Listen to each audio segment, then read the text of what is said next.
talkSPORT Sports Update with NordVPN, our fastest, most advanced VPN for digital privacy and security.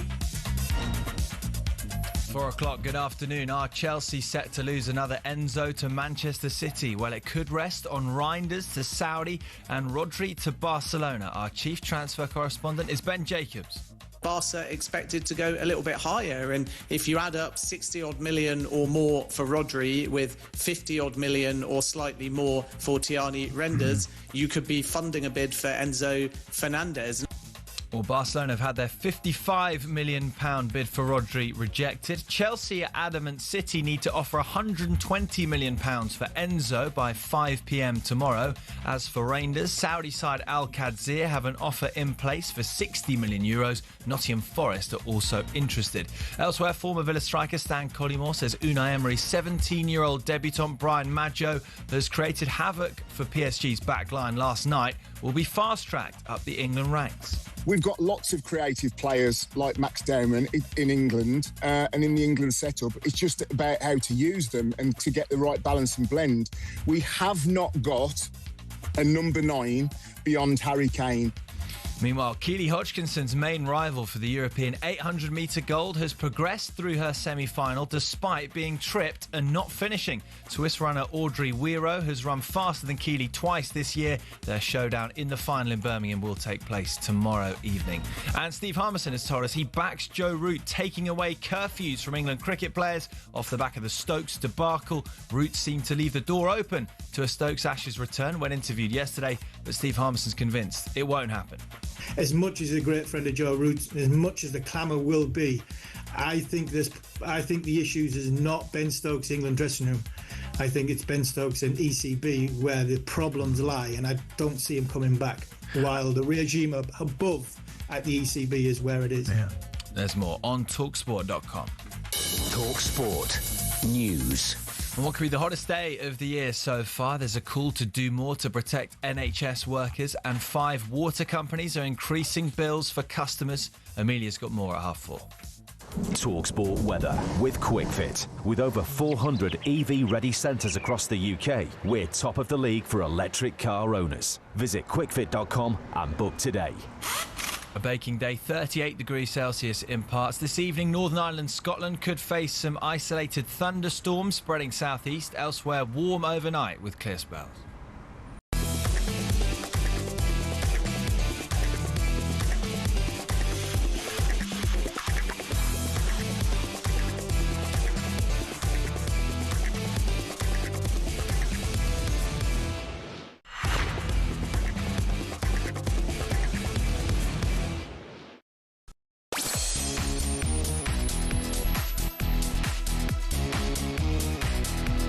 Yeah, good afternoon. You are listening to Drive on talkSPORT. I'm Jeremy Hara, and he's back.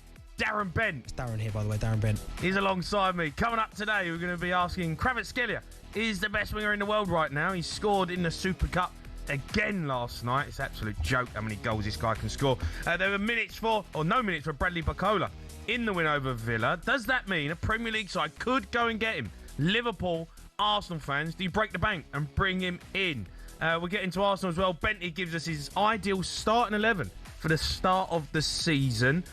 Plus, is the league already over? Gabby suggested that earlier on this week on Drive.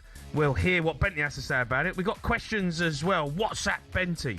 You can get them in now. 03717 223344. You can ask him anything. All that. Plus, Man City, 24 hours to sign Enzo Fernandez. Would you want him at your club? And can Chelsea afford to let him go? Get involved in this show. 03717 223344. We'll have a bit of that. All right, Benty. How do you, mate? How are you? Not bad, you? Yeah. I feel like I've not worked with you for ages. I'm not going to lie to you. I was on holiday and I got a phone call from the boss. He said, listen, Bentley, we need you to come back. Like, honestly, the show this week, he's like, I was like, boss, I'm on holiday. He's like, no, we need you back today. We get you a private jet. Yeah. So I jumped on your private jet and I'm back. So you're back. You've been away for, what, a couple of weeks, right? You had a busy summer. Well, I was in obviously New York and Miami for the World Cup for 2 weeks, and then went on holiday to Portugal for 3 weeks. So 5 weeks in all, it's been away. But yeah, it's been nice. Nice to have a little break. But isn't it nice, right? Because we had a heavy season, right? With everything that went on. You did. Yeah, I know. Yeah. I needed a break. But you know, like when you go away, you come and then you're like, oh, this is lovely. Get used to this. After about a week, you actually start missing it. Yeah. And you're like, you know what? I do it coming back. So I think I get to about 3.5 weeks, and yeah, I can have more time off. But then you start to look at obviously social media, and you start to look at one or two bits, and you go, do you know what? I want to come back and talking about that. Yeah, I know. Like it's like a big story will break, and you go, I wish I could have my say on that. See, we've tried to hurt Drive this week. You know, Gabby and Rory. I've heard. Thought we'd try and bring the listening figures down. You know, you and Goldstein have been having it off for a while, so we thought, you know what? Let's mess it up. It hasn't worked, mate. We're still flying. I'll tell you what I did enjoy though. Go on. Brennan Johnson. Oh, honestly. Do you know what? When someone sent me the clip, I can't remember who sent it to me. And I thought, but then when I saw the response. No, it's fine. But you actually quite like that. Yeah. Do you know what? No issue. Yeah. No issue. Like, it's fine. It has been crap. It was like, By the way, everyone's had a crap season. It's Sorry. fine.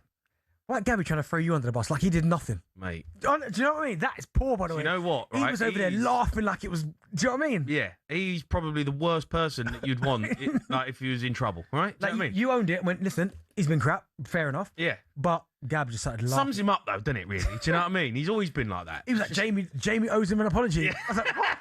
Pardon? I know. He's literally just thrown me under a bus. It's fine. Like that happens at talkSPORT. You know, like you get thrown under a bus left, right, and centre. You know, so. Well, that is what it is. I don't mind that though, right? You're in the media long enough now. You know, when you was a player, did you care if anyone dug you out? Do you know what? There was one particular time when I went to Sunderland from Spurs, and I think I want to say it was Laetitia and maybe one other. I can't remember who it was. And there must have been a segment on Sky, and they were like, bonkers buy. Basically, why did Sunderland buy me for so much money from Spurs? Yeah. How much you go for? I think 14 million it was, or something like that, right? 14? Yeah, 14 million, right? I was going to say. And I think after about 15 games, I was on about 10 goals. Yeah. I saw that, and he went, I got that one wrong, didn't I? Yeah. Bonkers by. Yeah, You're making me eat my words. And I was like, fair enough. Do you know what I Yeah. mean? But I don't mind that. Do you know what I think it is? I think if you'd have said that he had a poor season, but I think it was the crap for crap. Yeah, of course. Crap for crap. That was the... Yeah, no, I get it. Like, crap for crap. But it was, it's tongue-in-cheek, right? Do you know what I mean? Like, But Gabby just went... yeah, Gabby threw me under the bus. It's fine, like... Part of that. But sometimes you've got to double down on stuff. And you know, there's sometimes you go, like, I've had it over the past where you've dug out Arsenal and, you know, Arsenal obviously have done well and you go, maybe I've got that one wrong. Yeah. No. Cundy gave me the best advice ever. What did he say? Double down. Even if you're wrong. Double down. Sums him up, that. Yeah. Hey, by the way, it's Barnes looking good, isn't it? Mate, it's in signs. It's all right, isn't it? Wow. I thought he got scammed. I actually thought he got scammed, but he's come back. It seems to It's have an encouraging sign. 10 days, and it's all of a I sudden... know, it looks good. Looks great. Yeah, I know, it looks good. I'm going to have to see him next week. Apparently he's got a present for me, so I'm interested to see what it is, but... Could be anything with him. Yeah, I know. Never know what you're going to get from No. Cundy, do you? Yeah, new mask, apparently. Got some new masks. Yeah, that's unbelievable. That has to continue. But you know what, though? Will it be as fun? Because let's be honest, Spurs are not going to be that bad again, are they? This season comes... Do you know what'll happen, right, Daz? And I was thinking about this last night. We got Brentford first game of the season. Don't get beat. That's a tough game, mate. Where? Like at Brentford. Oh, wow. Yeah, it's tough, isn't it? Yeah. Keith Andrews, Brentford, home game. I'm like, if we get beat on the first... After spending all that money. Yeah, and all this hype, right, and we get beat, that week's just going to be torture. First week, I can see it. If you get beat, that first sports bar, Yeah, I I know. have to listen. Listen, I've got to watch it. It's horrible, mate. It's horrible. Well, look, it's great to do a show with you, mate, because you are flying with the Drive boys. Where is Goldstein, by the way? Have you spoke to him? Yeah, he's on holiday. So he obviously went and played a bit of pool, and he did well. Did really well. No, he didn't do well. No, he did. He does this all No, the time. no, do you know what? He gets beat in the first round. Okay, he got beat in the first round, but Okay. then he won the second. But the game that he lost, the third one, if you actually watch him play, he played really well. Really well. Okay, but he got beat. Yeah. He's out. He went out early doors. He never makes it through. Yeah, but remember, it's hard, that, isn't it? Come on, he's pros. Yeah, I know, but come on, like, he gets it all. He's always there. Yeah. Whenever I see these big pool tournaments, Goldstein turns up. Gale Force. Yeah, the Galforce Goldstein. And I'm like, he gets beat every time. Like, come on, mate, give it a rest. Get back to work, son. But you know, as you know, when you play professional sport, there's levels, aren't there? So there's always that kid in the playground that's really good at football, and then you put him on the professional, and he just looks below average. Yeah. I think with the pools, the same. Those boys at the top are just different animals, right? You miss a shot, they clear up the whole table. Goldstein's good on our level. Like, he's miles ahead of us. Yeah. But to make up that gap between him and the top boys... It's just Paul, though. Fatal Force. Oh, Jack, when the goal scene comes back, make sure you play all this. Don't bottle it, as per usual. It's pool, though. Isn't it? It's not snooker. Like snooker's big table, small pockets. Paul's decent. No, I like pool in a pub. It's great fun. Do you know, on your holiday, honestly, a couple of pints. Red and Johnson. Now the pool community. Honestly, the pool community. Is there one out there? Honestly, is there a pool community? Big old following them. You reckon? Numbers, mate. You reckon they do numbers? Yeah. What, pool? Yeah. It's a pub game. Honestly, it's pool's sport. Okay, what about darts? That'll start in the pub. Yeah, but is that sport? Yeah, of course. I don't know, mate. I don't know if darts is a sport. Oh, he's coming in hot, and he's coming today hot. I don't think it's a sport. I don't know if pool's a sport. Yeah, of course it is. You can wear shoes, and like you can play pool in socks. It's not a sport. No, it is. Come on. No, it's not a sport. It's not. It's a game. No, it's a sport. No, it's a game. Professional sport. No, darts is a sport. Yeah. I don't know, mate. Hey, well, listen, I'm trying to get them free tickets from events, boy, so I'm going to keep banging them. Oh, I love it. It's great fun. No, don't say it now. No, it's great fun. I love it. Don't get me wrong. It's great. But I don't know if it's... Can't say it's a sport. Not an athlete, are you? You're not an athlete. There's different levels of athlete. Is Goldstein an athlete? Well, he would say yes, because he's now ranked 357th in the world. No. He ain't an athlete. A pool player ranked 350 ain't an athlete. I think he is. No, he ain't. He's not. He's not an athlete. You can't have it. Randy Old Bean. Oh, dear. Anyway, we'll have a chat about that. Is pool sport? Darts sport. Kravitskelia, though, the best winger in the world right now? Two-way wide left. Kvaratskhelia has rifled it into the roof of the net. PSG, with their first serious attack, take the lead in the Super Cup. Begin with an in-swinging ball. Up goes Maggio! There you go. The 17-year-old has scored! Remember the name! Brian Maggio! Doué looked offside. He's curled it in. VAR is checking it. There you go. And the referee has given the goal. Only just onside. It ends in disappointment in Salzburg for the Premier League club. But for PSG, it is yet another cup in an almost overflowing trophy cabinet. PSG win the Super Cup. PSG 2, Aston Villa 1. Yeah, PSG won. In Europe, yet again, they beat Villa 2-1 in the Super Cup. Kvaratskhelia scored the opener. Great goal, as usual, from him. Doué scored the winner. Liverpool target, though, Bradley Barcola. He was on the bench, but just on Kvaratskhelia, we talk about players who are just unbelievable to watch. You know, certain players, you go to a football match and you pay good money to watch. He's one of them. Yeah, he's top. For me, he's top in that position. I know there's a lot of talk between, obviously, Vinicius Jr. and him and who's the better. I prefer Kvaratskhelia. I just think he's more consistent. Again, I don't know Vinicius Jr., but like in terms of the character as well, I think you can rely on Kvaratskhelia a little bit more than Vinny Jr. And if you look at his record the last couple of seasons of Kvaratskhelia, not that he rarely plays in League, but I almost feel like Luis Enrique is kind of saving him, because you look at his record last season, he got 20 goals, right? I think only 8 of those were in. Yeah, but do you think that's like a little bit unfair? You know, you compare him to Vinny Jr., right? And obviously that's a big comparison. Like both of them are world class. Vinny Jr. has to do it in the Liga every week. He has to play. Yeah. Do you know what I mean? Yeah. Kvaratskhelia don't have to play in Liga. Maybe, but just play in the Champions League. I get that, but I've seen Vinny in the Champions League, and I think he's won 2. I think he's gone 2 finals, Vinny, as well. But I look at Kvaratskhelia the last couple of seasons. He has just looked unstoppable. Just that, you know what he's going to do. Remember Robin on the other side? Yeah. He's left-footed. He's going to cut in and bend it in the far corner. I know he's going to do it. Oh, he's done it, and I can't stop him. Yeah. Kvaratskhelia is the exact same. So if I had the choice for Arsenal, some people are going to say only because you missed out on Vinny. If I had the choice out of the two, did miss out on Vinny. Yeah, okay, that's fair enough. Yeah. I would. How'd you feel about it? I'd rather keep Martinelli anyway. So, I'd rather Kvaratskhelia. If there was a genuine chance of getting Kvaratskhelia, I'd rather him. Yeah, he's 180 million though. What about Barcola? See, I'm obviously later on. I'm doing a list Arsenal, like an 11, where like realistic. Well, like targets. a dream. Yeah, 11. where they're realistic targets. Like I can't have Haaland, I can't have Mbappe, I can't have Kane. Yeah. I'd love Barcola. Or Vinny Jr. Yeah, I'd love Barcola. Like, yeah, I really like him. He's got good attack. The pace that he's got on the counter attack as well. I think that pace is a weapon where even if teams are defending deep, at some point they're going to push forward. He can unlock doors. He can. 145 million though. Yeah, I'm not paying that. Arsenal shouldn't pay that for him. But then it's an inflated market right now. This summer just gone. Well, we're in now currently. Some of these transfer fees are nuts. No, it's ridiculous. It's ridiculous. I'm seeing like arguably one of the greatest holding midfield players ever in Rodri going for just under 60 million potentially. Yeah, I know. And other players playing the same position going for double that. It is actually outrageous. It's outrageous. It's just going. It's just crazy money that people are paying now for players. West Premier League football in at the minute. It's gone bizarre. I remember. Didn't you have like the highest combined total transfer fee for a while? No, never. I was never the highest. No.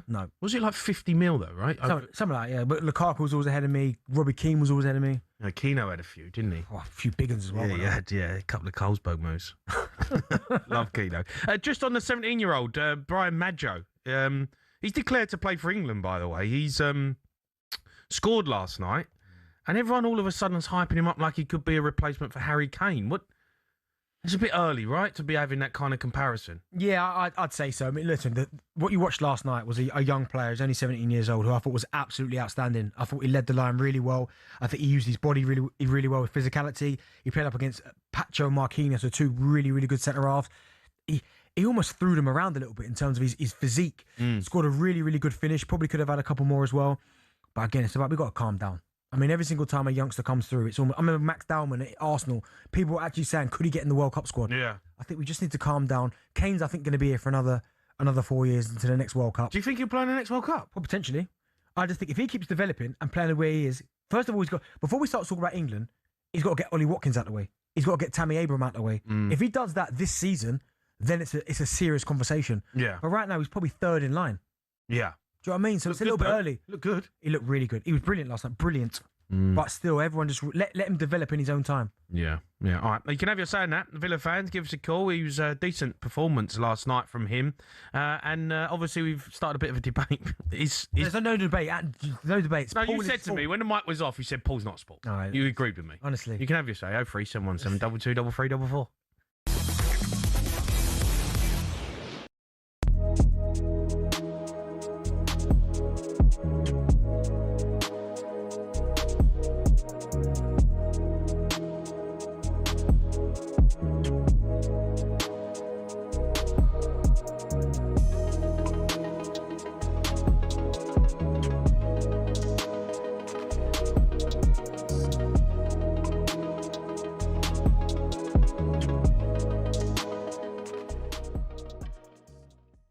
We don't know. Because, do you know what I'm not buying, Gabby? I'm not buying this whole, Victor would have been a problem. I don't know if we would have been Vinny would have taken the number 7 shirt, would he? No. We don't know. I don't think that, but like Vinny Jr.'s character, like he's coming to Arsenal, he wants Ballon d'Ors, do you know what I mean? Like, what's wrong with that? No, but I'm saying, and also, he's coming in on a lot more money than other players. If you're Saka and Rice and Ryan and Gabriel and Saliba, and he's coming in, well, what you're earning, massive causes. Well, if you've won a couple of Champions Leagues, right, and the league is running out your ears, then as far as the other players are concerned, that doesn't matter. Why not? Why does that not matter? They're the players who just won you the Premier League. But that's the player. But that's the marquee signing. Bruno G cannot be our marquee signing. He can't. We need a statement signing. That's what I would like. You don't need a statement signing. You don't need any particular signing. You'll win this Premier League without it. And, people will say, strengthen from a position of strength. Well, just ask Liverpool fans what happened when they won the league, and they strengthened with people like Alexander Isak and Florian Wirtz. Do you know what my issue is that I do think we're going to win the league this year, and I think we're stronger. But I think of the fact that when you're in these kind of positions, like a Man City were when they first won the league, when they beat United on goal difference, you have to capitalise. You have to know that your future depends on this 2, 3, 4 year period.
You are listening to Drive on talkSPORT. Me, Jamie Hart, Darren Bent, in partnership with Giacomo. Style and brands for every man. Still to come, Kevin Hatchard is going to be joining us for Drive Worldwide. But just quickly, we need your questions for today's WhatsApp Benty. Send us a WhatsApp voice note, 03717 223344. You can ask Benty anything. And anything is you got to avoid? Well, first of all, you got to start with a WhatsApp. Put a bit of bass into it. Yeah, WhatsApp. There you go. Thank you. Right, okay. Anything, Yeah. anything. Favorite computer games and anything you can think of. Anything. Yeah. Computer games. Yeah. You play computers still? Not so much anymore, but as a kid, like growing up, was your favorite? What was your favorite? Oh, Mega Drive, Streets of Rage, man. Wow. Streets of Rage. Do you remember that game? No, I don't remember it. Sega. Yeah, I remember the old Sega Saturn. I was a bit of Sega Saturn. Yo, you're younger than me, aren't you? How old are you? 42. Oh yeah, I'm 3 years younger. Yeah. I was Sega Saturn, Sonic. Sonic. Yeah, it's iconic. Yeah, Mega Drive. Yeah. I had Master System. Crash Bandicoot. Yeah, okay. Back in the day. Yeah, nice. That was great. What was the one as well that I used to play with the old postman? What was the Paperboy. Paperboy. Mate, that was on them little Mate, hold don't not Paperboy. things. Paperboy was banging. That was Unbelievable, that Paperboy. Yeah, it's a great game. Oh, no colour screen either. So Yeah. like, as soon as the lights went down, you couldn't see the screen. Yeah, there's some good stuff Honestly, there. wow. Look, I've got to ask you.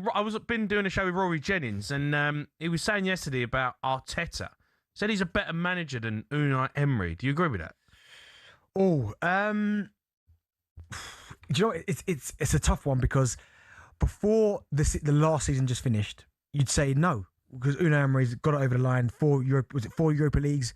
Yeah, it's 4 now. It is after Villa just won it. Yeah. But would Unai Emery swap all 4 of those for one Premier League title? He probably would, right? Don't know if he would. No. Well, 4 Europas No, I don't think he would swap them. for one Prem. No way. Nah. 3. No, I don't think. I just think that's what's made of 4. I would probably say I'm not giving up 4 nights. You as a like player, them final nights. I'm not giving up. No way. as a player No way. for one Prem. No way. I'm giving all of them up You're giving all what? So you all of give them. up 4 Europa Leagues for one Prem. Yeah, for one all of Premier them. League title? Yes, Premier League title. Ask Stevie G, would he give up the Champions League for one Prem? I don't think he would. What? No, I don't think he would. Nah, yeah, I'm swapping it for I don't. What? He'd give up a Champions League? for the Premier League. No way. No way. Okay, maybe not Champions League, but the Europas. No, I'm not giving. What, 4? Yeah, no, No, I'm taking the come one Prem, man. But no, probably at this moment, I'd probably just put Unai ahead. I think what Unai's been doing for such a long time, and you've got to think for Arteta, who listen, I think he's one of the best out there for fact that going to Arsenal, he's been given time to build this squad. He's been given a lot of money as well to kind of work with. You have to say with Unai Emery, what he's done at Villa with one hand tied behind his back, in terms of them losing players, having to kind of go again, rebuild again, turning players from kind of good players to very, very, very good players. I'd probably still give Unai the edge just. Okay, but if Arteta goes and wins something else again, then yeah. Could Unai Emery win the Premier League with this Arsenal team? Yeah, because the foundations have been set. I think Arteta set the foundations. And when I look at the way and hear the way that kind of Unai Emery kind of runs the Villa situation, it does remind me a little bit of the Arteta kind of way the model was run. That not too many, no bad eggs in the squad. And if there is a bad egg, they go. Yeah. There's that going on. So, but both of them are top draw. Do you think they, like Aston Villa this season, do you think he'll get to the point now? No, I think it's 5 Europas, you know. He's won 5. So yeah, I can't put Arteta above that. Not yet. No, 5. I had this argument with Rory yesterday. He was like, Arteta's a better manager. Yeah, no, five Europas is it borderlines on stupid. Yeah. How can you win so many? But it's not the big one. It's the Prem, the big one. Well, obviously the Prem's. Okay, how many would you swap then? I ain't swapping any of them, mate. You wouldn't swap 1 Europa for one Prem. Yeah, all right. Yeah, 2. obviously. You're swapping 2, Jay. You are. I don't know. Jay, you are. Maybe 2. Don't know though. Like them nights as a final, you've been in cup finals. Them nights, you never give them Jay, up. I've been 2. And do you know what? I don't want to bring it up, yeah? You cost me one of them. What do you mean I cost you one of them? You missed the pen. So Hold on. Wait, hold on. I didn't see you taking one. I said to Harry, I'll take 1. No. 5. No. Let's have this out. Don't be blaming me for your Carabao Cup loss, all right? Because I took the first pen and Darren Bent was nowhere to be seen. And listen, I'm going to tell you the exact truth of what happened. No, At the time, I was a penalty taker. I said to Harry, I'll take 1. He said, no, you take 5. I went, no, Robbie sure? Keane took 5. No, I was supposed to take 5. Right. And he said, you took 1. So it never got to me. I never got to take 1. Yeah, but the 5th penalty on that night was Robbie Keane. No, it's me. Nah, you're lying. Ask Keno. I don't know if you can remember, but... Nah, you're lying. I was 5. You're lying. I was the penalty taker at the time. So why don't you take 1? Because I said to her, and he said, no, 5. Nah, I disagree, mate. I think you bottled it. Hey, listen. Hey, have you seen the pen, Bill? I did not cost you a Caramel Cup. You did, mate. Where were you in the 90 mins? That could have been 2, mate. That could have been 2 for me. But no. Cheers, Jake. That still haunts me, that does. Does it? Yeah, it hurts my feelings. I think about it a lot. Ben Foss had the game of his life, mate. Yeah. He won man of the match that game as well. Mate, it hurts. That game's on as well all the time.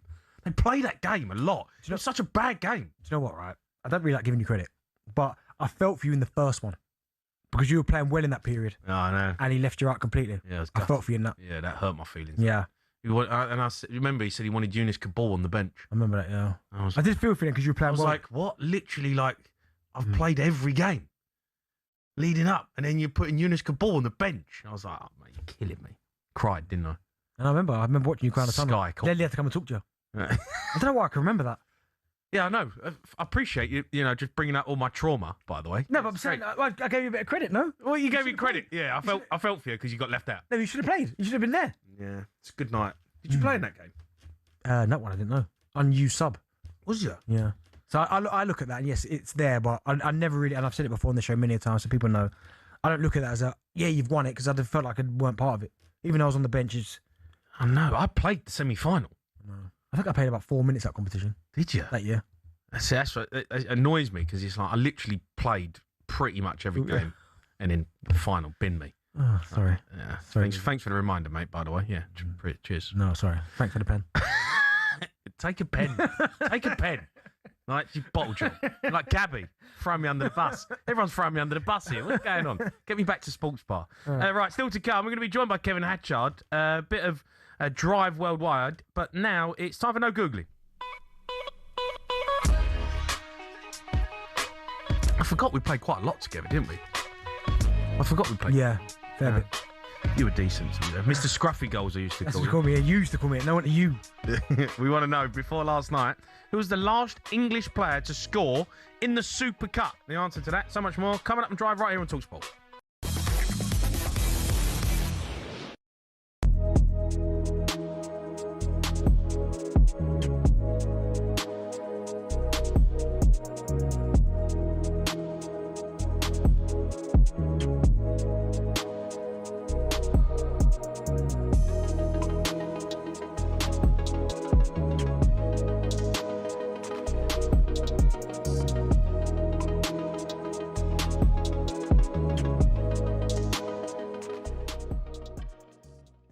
The way he was bullying Pacho, he was terrorising that defence. Did he miss chances? Yes, he did. Players at 25 will miss chances, never mind 17. He's going to learn a lot.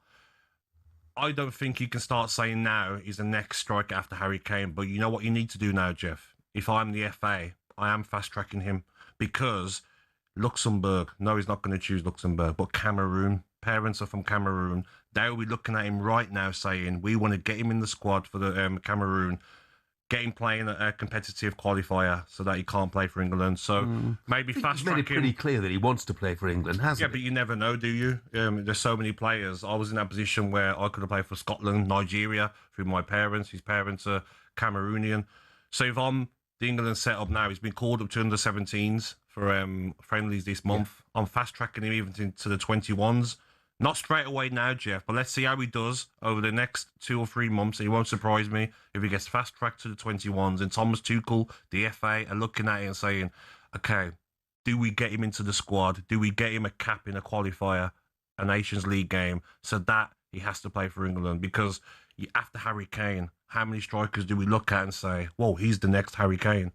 I agree, they shouldn't put pressure on him now that he's going to be our next striker after Harry Kane. But that performance last night, even though it's only 60, 70 minutes, he was fantastic. And maybe if he continues and the manager gives him game time this season, we could be looking in 2 years' time, Jeff, at the Euros and saying he's on that plane and he's the cover for Harry Kane. Yeah.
Over the last few years, Formula One has gone from elitist and insular to a global entertainment brand. The transformation's down to American investment group Liberty Media, who cultivated a new image for the sport since buying it in 2016. Better access to drivers, improved content on social media, and tapping into the US market have given F1 a massive boost in both attention and revenues. But is everyone happy? The fans certainly are, as evidenced by Drive to Survive. Almost 7 million people per season have tuned in to get all the gossip and all the drama from the paddock. The extra exposure means the drivers can demand a higher salary too. In 2010, the top drivers were earning $20 million a year, which isn't bad. But now, the very best earn 3 times that, with Max Verstappen getting a whopping $65 million in 2025. But money doesn't always buy happiness. Some drivers, including Verstappen, don't like the pageantry the changes have brought about. In Las Vegas in 2023, Verstappen said the drivers were made to look like clowns, and the event was 99% performance and 1% race. Some purists who still watch the sport feel the same, and that the spirit of competition has suffered. But Formula One and Liberty Media don't look like slowing down anytime soon. So expect more races, major events and exclusive access in future.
That's how I got to review as well. What? I'll let you do your read first. Okay. You are listening to Drive on talkSPORT. Me, Jamie and Darren Bent. Still to come.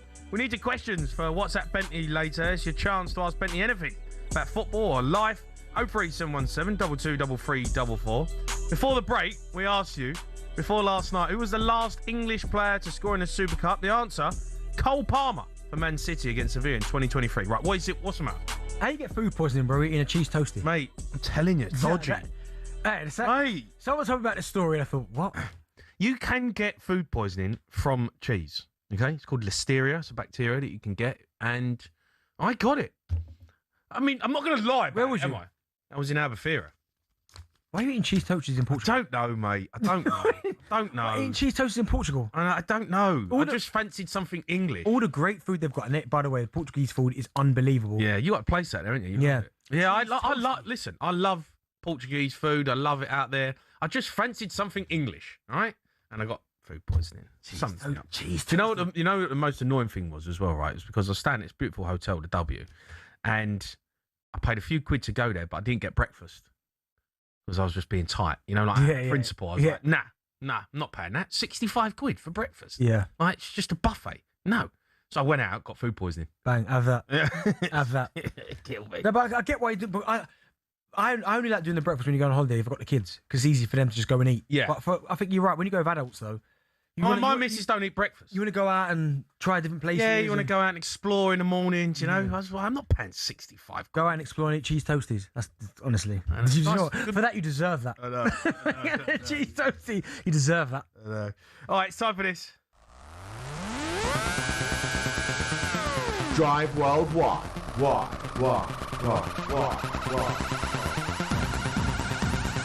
Yeah, this is Drive Worldwide. We got all the latest from the world of football. European football expert Kevin Hatchard. He joins us now. Right, Kev?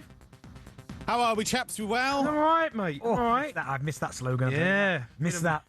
Feel like it's been ages. Look, has. Kev, loads to go at with you, actually, because we had the Super Cup last night. Bradley Bacola, though, didn't play, didn't get a minute. Does that look like then maybe he's going to be gone? Yeah, I think that could well be the case. And Nasser El Khalifi, the president, was asked about it afterwards, and he was very coy about Barcola's future. He didn't say one way or another, but what he didn't say was he's absolutely untouchable. And I think if you look at who the lock is for that left wing position, it's clear to see that it's Kvaratskhelia, and it should be, because many people would argue right now he's the most informed player in the world over the course of the year. And then you look at up front, and they're bringing in Ferran Torres from Barcelona probably, and they've already got Ousmane Dembele. So Barcola, as much as he would want to be a starter on a regular basis, just isn't. So if they can get a hefty amount of money for him, it makes sense to do that deal, probably for Barcola as well. But the question is, who's the club going to be, and are they prepared to get to the number PSG want? Kev, the price 145 million. I mean, I like Barcola. I would love Arsenal to go in for him, but that 145 million is crazy. Is that just the inflated market that we are in today? Because I feel like a couple of years ago, it would have been nowhere near that. But this summer, it seems to have just exploded and gone crazy.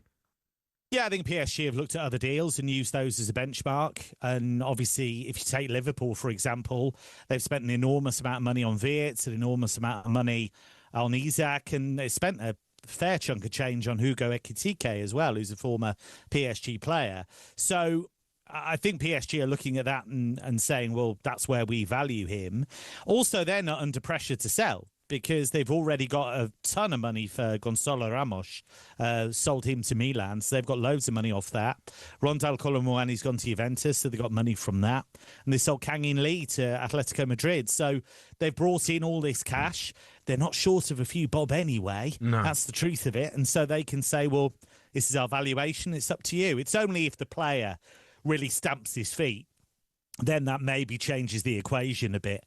But at the moment, PSG are in control of it. Okay, let's move on. Man City, Rodri. There's been another bid rejected from Barca, £56 million now. That just seems outlandish to try and get Rodri for 56 million quid. That's the Barcelona way. They've had to be quite careful about their money in recent years, but I think they'll up it. I think this will get done. I imagine that will be the case, because Didn't Real Madrid want him, Kev? Yeah, they did, and it seems to be that he's given a preference for Barcelona. Right. A lot more of the guys that he plays international football with for Spain, that he's just won the World Cup with, are at Barcelona. And so I could see why that would be an attractive move. They really need somebody in that position, because Frenkie de Jong's injured at the moment. We don't know if he's going to need surgery. Marc Bernal, who they like, is a young player who's not got as much experience as they'd like in that position.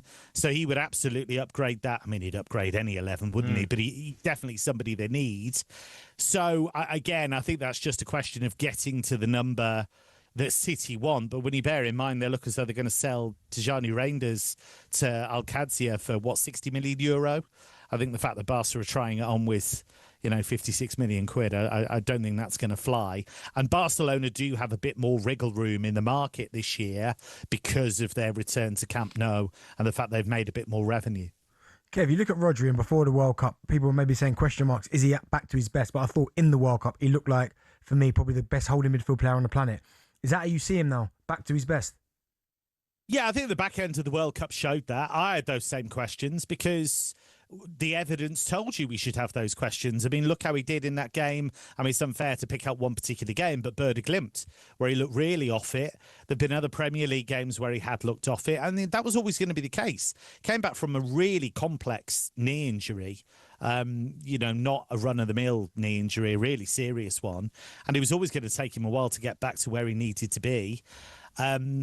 However, I do think that World Cup showed that he is getting back towards that level and what he is capable of. And given how Barcelona want to play, the risks they want to take in their football, they need somebody like that to kind of keep the back door shut, really. Kev, is there going to be any huge signings happening over the next kind of 3 weeks with big clubs? Is there one which we go. Like, I'm looking at Tottenham, Kev. Keep saying we're going to have a bomber signing. I don't know what that means, but like, is there going to be some big moves? Yeah, I mean, I think with Spurs, they've already done some really interesting business. I think getting Senesi and Van Hecker in the door and Tonali, I think, was very impressive. Oh, here he goes again. How they've struggled at times before, but having said that, you've mentioned him already, Barcola. I think he could well go at some stage. I don't think he'll go for the money PSG want right now, but I think he will go somewhere. And what you tend to find is that there are knock-on effects. So it probably does need a couple of big deals at the top to happen and set things in motion. I think what's been really interesting, actually, a theme of this transfer window has been what has been happening with Turkish clubs, because we knew they had money, but they've got real pull now as well. I mean, Salah going to Trabzonspor, Vlahovic is going to Besiktas, Lukaku's turned up at Fenerbahce. They've already got Mason Greenwood, Nathan Ake's gone, Trossard to Besiktas, I thought was an interesting move. So you got players left, right and centre with really good reputations who are heading to Turkey, and I think that's quite an exciting development in European football, to be honest. Kev, I don't think this player's going to be heading to Turkey because I think he's quite happy where he's at. But Harry Kane, reportedly talking about a new deal at Bayern Munich. Would he sign that new deal, do you think? Or do you expect him potentially? Could he come back to the Premier League? Barcelona, I think, have flirted with it as well. What could happen there? I'd be gobsmacked if he doesn't sign it. I think this has been the plan all along. That's why he's been patient. That's why they've been patient. They wanted him to be able to focus on the World Cup. They wanted to be able to focus on the end of last season when they came very close to winning the Champions League. So I think all parties have been very calm. He's really settled in Germany. He's been excellent for Bayern. I think they've been excellent for him. I think the Kane we saw at the World Cup, looks sharp. And that hasn't been the case in previous tournaments, I don't think, at times. So I think they've managed him pretty well. He's got great trust in company, and that goes both ways. I think he'll sign a new deal. I think that will happen, and he'll stay at Bayern at least the next couple of seasons. Just quickly on Enzo Fernandez, Kev. I don't know how much you've heard, but they've put like a 24-hour buy or that's it. Can you see someone doing it? I thought, again, Real Madrid might have been interested in, but it doesn't seem like that's going to move. I think they are, but the money is big to try and bring him in. If you're talking about 120 million, bearing in mind that Real have just dropped a similar amount on Yan Diomande to bring him in for the right wing. I'm sure they would like Enzo Fernandez because I think he would make a difference to that team. But they're in a funny position, Real Madrid, at the moment, because they've got Mbappe, they've got Vinicius, they've got Diomande, so that's a lot of the attacking options sorted.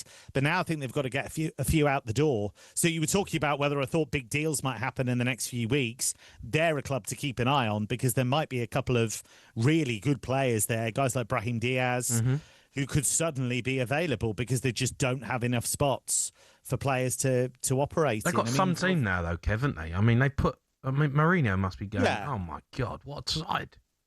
Yeah, but what I'm really interested in is where does it all fit together? Because you've got Mbappe, you've got Vinicius Jr., you've got Yan Diomande. Yeah. In theory, brilliant. You've got Jude Bellingham, who's probably, as he showed for England, great in that 10 position, going beyond the striker, bursting into the box. Okay, you might put him there. Brilliant front four. What do you do with the rest of the team? Yeah. Because then you're asking the central midfielders, and that's why they were interested in Rodri. You're asking the central midfielders to do a hell of a lot. And it really goes against Mourinho's nature to a certain extent to cram that many attacking players into the team. So, they made big changes to the defence. Dumfries has come in, Konate's come in, Cucurella's come in, which I think is a really good signing for them, actually. He's a Mourinho kind of player, pantomime villain. Yeah. So, yeah, that's the big question. How's it all going to fit, and how will Mourinho put the pieces together? I can't wait to see that, to be honest. Absolutely brilliant. Kev, you're a star. Thanks for coming on, mate. Cheers, Kev. Cheers, chaps. Nice, Kevin Hatchard there. That was Drive Worldwide. We've got Paddy Power coming up next.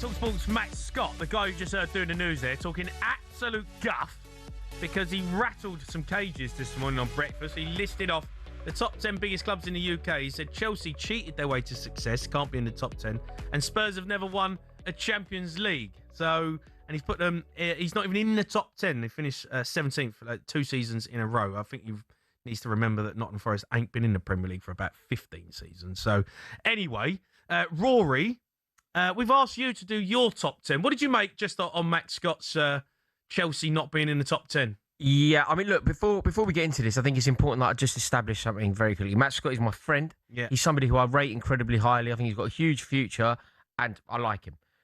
It is one of the worst things I've ever heard in my entire life, though. All of that being said, now I think we can just go for the jugular, be completely honest. Yeah. It gave me a migraine. Yeah. I feel like listening to that list, I've lost IQ points. Having heard that, I'm now thicker because it is the worst list I've ever heard of anything. No, it's some bad takes on talkSPORT, and we're all likely to come out with some nonsense every now and then. And no, you are. Speak for yourself. No, Danny. you Speak are for as yourself. well. No, speak for and you know, yourself. you can back your argument, but when I heard Bill sent me the list, and I just was just like, yeah, everything about the list, everything about the list was wrong. There's clickbait, and then there's just you're talking absolute, it's like ridiculous guff. It's lunacy. It's like, should Matt Scott be reading the news, being on talkSPORT, or should he be in Broadmoor?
You are listening to Drive on talkSPORT with Joe O'Hara, Darren, Ben, in partnership with Giacomo. Get fresh looks and great brands from Giacomo. Still to come, we'll hear your questions for WhatsApp Benty. Still to get those in on 03717 22 33 44. But just quickly, Youri Tillmans has apologised to Aston Villa fans after suggesting he'd move to a bigger club in Manchester United. Why are you apologising for it? Just a fact.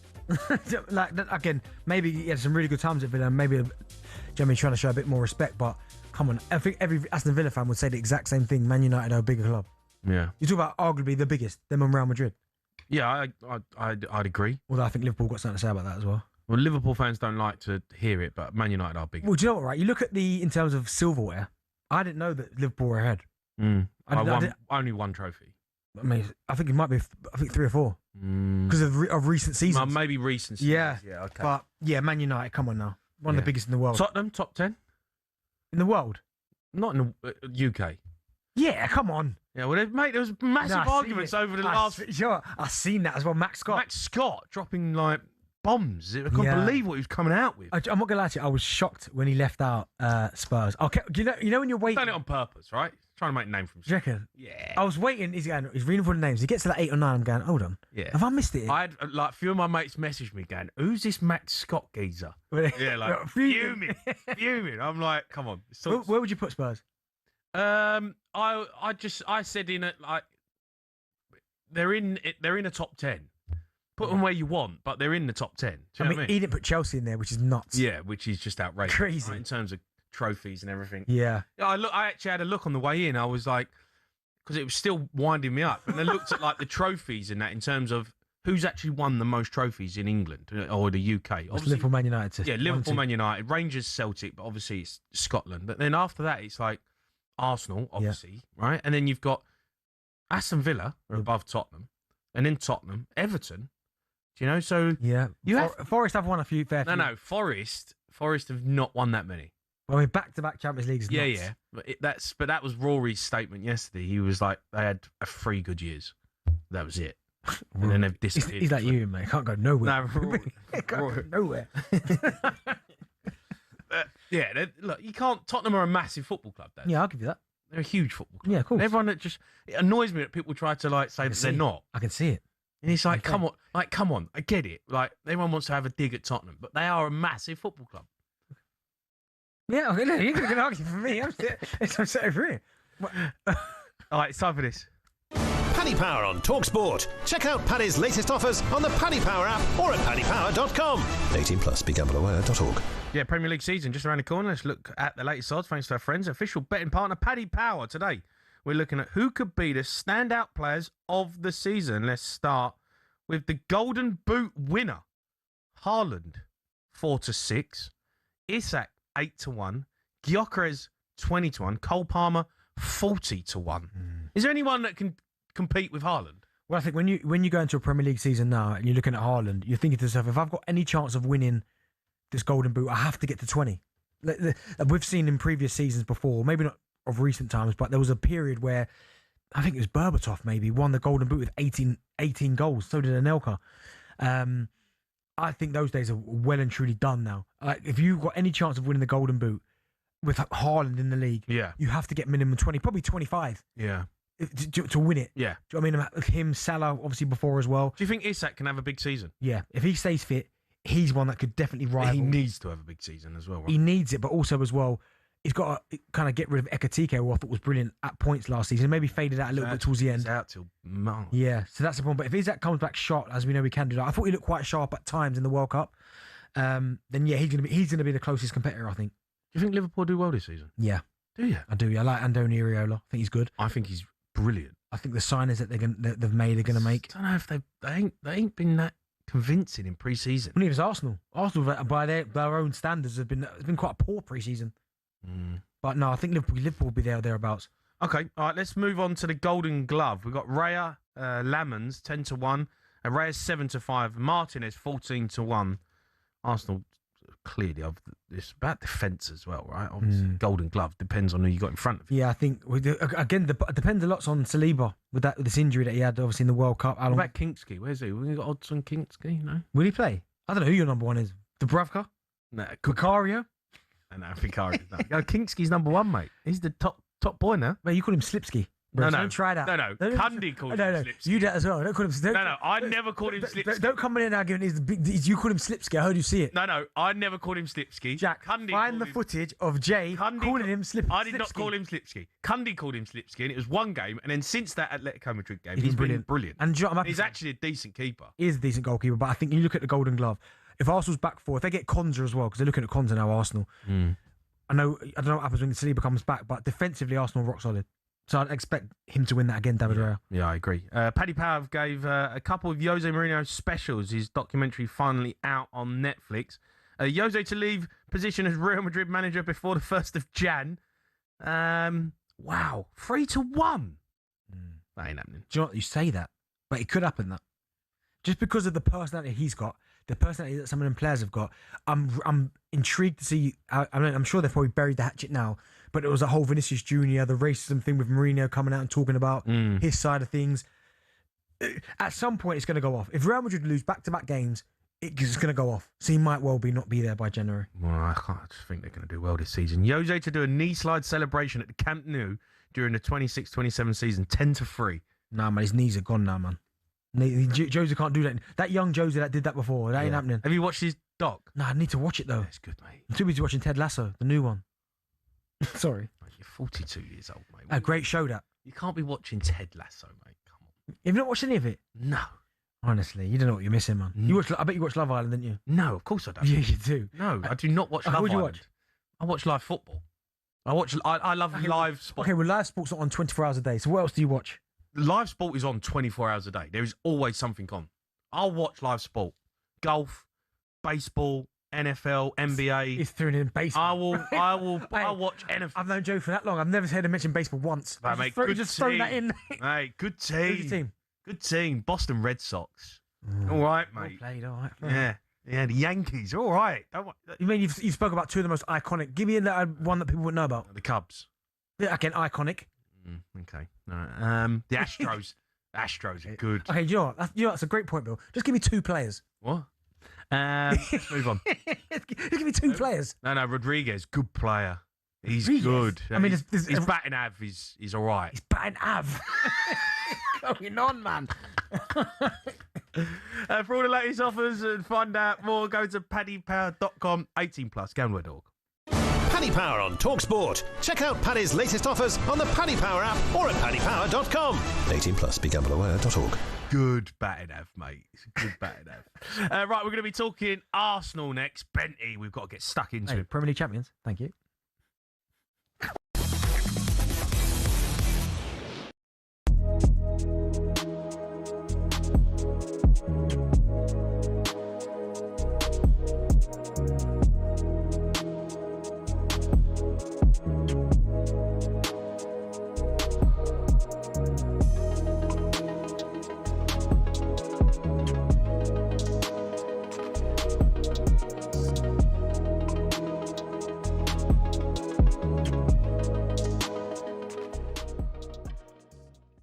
History is going to repeat itself. No, I never go out on a limb and talk like this about Chelsea. I said Arsenal win the title for the last 3 seasons, and eventually they did.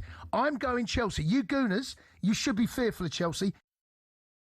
This is it, you see. He's been down the Wimpole clinic, and all of a sudden... What has he been eating in the Maldives? That's what I want to know. I don't think it's that. Now, Don't get me wrong. What has he been smoking? Do you know what it is? He's talking absolute guff. It's everything, no, Jay. It's everything combined. Everything about him I hate already. This is... His hair, his tan... his hair. Yeah, no, the nonsense he's coming out with early doors. Like, he's been back for one show, and he's come back and said, Chelsea are going to win the title. Yeah, people go away. Right, I think people, as soon as you put a bit of hair back on someone's head, and look, let's be fair, that is a beautiful transplant, right? It's up there. You know, when you think about footballers that have had transplants. Do you know what, mate? I've seen signs. It's good, isn't it? It's all right. It's a good transplant. It's not bad. And I think he's now. Yeah, it's definitely died. He's definitely died. Yeah, he's definitely died. Of course he has.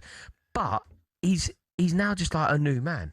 He's got this sort of housewife's favourite thing going on. He knows that his sex appeal's back. He knows. I can tell. You know, he's sitting there. He's obviously been in the gym when he's been in the Maldives. Yeah, he's got himself a bit of colour. He's got the beautiful barnet now. Bit of a dilf. This is it. Yeah. And then I was talking about him being the housewife's favourite, and he said something like this. Do you know what he said to me? He went, the problem is, if you are the housewife's favourite, it's generally the older girls. You know, you don't really necessarily want the old. I went, you happy to be the old? Do you like the older girls? He went, no, not really.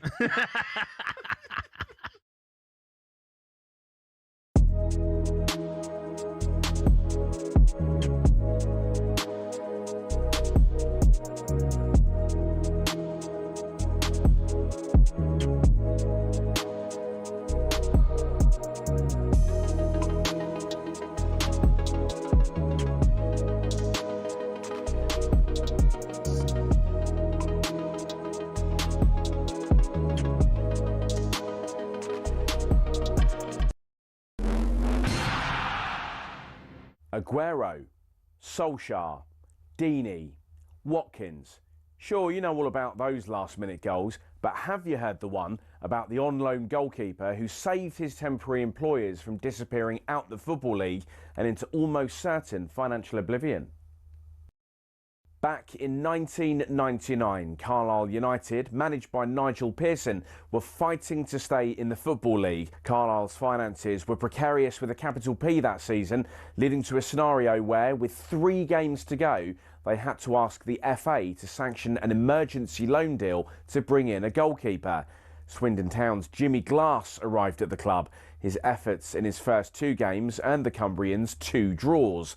Those vital points meant that Carlisle went into their final game of the Division 3 season, now League 2, needing to beat mid-table Plymouth Argyle in front of their own fans and hope their relegation rival Scarborough didn't win against Peterborough at home. The game at the McCain Stadium finished 1-1, and with the same scoreline at Brunton Park deep into injury time, Scarborough's fans invaded the pitch en masse, believing their Football League status was secure, convinced they'd done enough to stay up. However, there'd be one more plot twist. Carlisle won a corner in the dying seconds, and up came Jimmy Glass. In one of those you couldn't make it up moments, Glass scored from a rebounded header and was promptly swamped by teammates and thousands of fans who quite simply couldn't believe what they'd just witnessed. As for Jimmy Glass, he became an overnight celebrity, but he never played for Carlisle again, and his playing career never really kicked on after that defining moment. He took on various jobs outside of football before finding his way back into the sport as player liaison officer at Eddie Howe's Bournemouth, and most recently the general manager at non-league Wimborne. Not the fairy tale ending to one of the most Hollywood moments in football, but the name Jimmy Glass will live on forever as the scorer of that goal, arguably the most important in any club's history.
You are listening to Drive on talkSPORT. I'm Jamie Hire, and Darren Bent is back alongside us. Still to come, Newcastle were battered by Everton last night. It's only pre-season, but should their fans be worried? I want to hear from Newcastle fans. We'll chat about that later. Could you go down? 03 717 22 3344. But now, what's been happening in the world of Arsenal since Benty has been gone?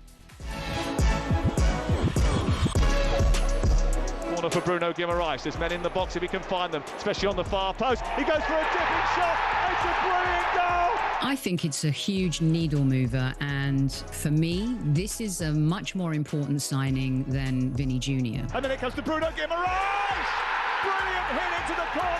It's a marquee signing. It's a player that's signed for now, not in a couple of years or anything like that. He's a sign for now. Hit away by the defender, comes back out to Guimaraes, and Bruno Guimaraes gets above the marker and heads the ball in. The left-hand side for me is probably one where we can get better, and obviously with Bruno coming in, that will make the midfield better, no doubt.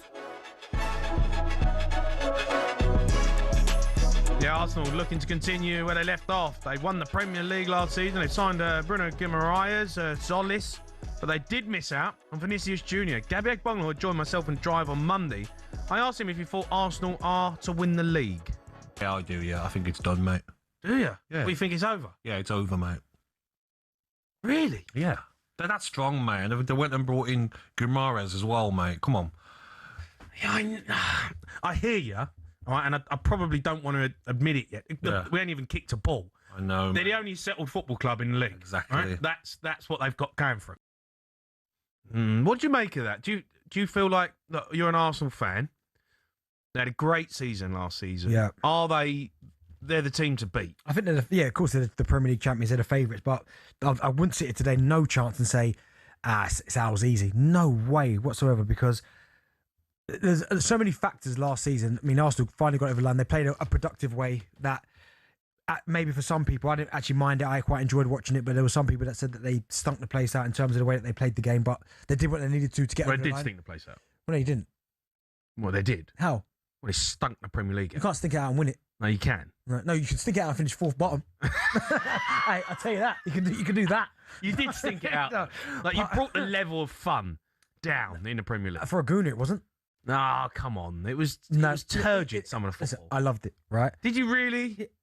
You'd hate to play in that team. No, I wouldn't. What, Premier League winners medal? I wouldn't. You want to see a bit more exciting football. People say like, come on, you've won it now. Arteta's won it. Play a bit more exciting stuff. People say that, right?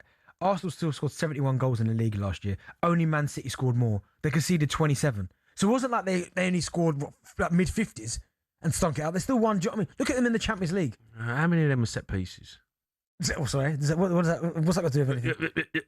Joe, like, come on. You want to see a bit more from Arsenal this year. Like, you've won it now. Yeah. Well, if I can see a bit more, that means we win it again. But I would like to see...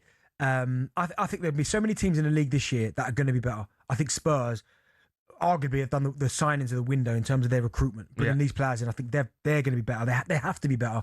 I think Chelsea are going to be dangerous because of the manager, and it looks like they're changing their philosophy, bringing in a few more experienced players, the Hendersons and Welbecks. Liverpool will be better. They just will. I'm intrigued to see what Man United. Yeah, Tillemans has come in there as well. I'm intrigued to see what they're going to do. I still think they need one or two more. Mm-hmm. So I just don't think it will be... I don't think it's a foregone conclusion. I just don't think you can think that. You just can't. So do I think Arsenal are the favourites? Yes. Would I sit here and go, it's theirs to lose, it's easy? Absolutely not. What about Vinicius Jr.? How do you feel about that situation? Because you all hyped it up. You know, see old Don Robbie and everyone going, it's going to make it happen. We're going to be the team now and get some big players in. Do you want me to be honest, right? I never thought at one... Got used. No, we didn't get used. Okay, you could say that. No, you got used for a new deal. Right. At one point, even when it first became a thing, I was sitting wherever I was on holiday and I said, I know what's happening here. We've seen it so many times when it comes to Real Madrid players. Now, I can remember that Sergio Ramos used to do this with Man United every single time it was time for a new contract. He's coming to the Premier League now. He's going to United. Thinking, here we go. Superstars coming to the Prem. Gets a new deal out of Real Madrid. They all do the same thing. They use Premier League football clubs to potentially get them a new deal at their football club. So it didn't really affect me that much. I knew it wasn't happening. I knew it was a non-starter. Yeah. And plus I knew people that are quite close. Man United did used to sign the best players though. Yeah, but I'm talking about the ones coming from Real Madrid. The Premier League very rarely gets a superstar. Like Vinicius Jr. would have broke the mould. Like we would never get Mbappe coming to the Premier League now.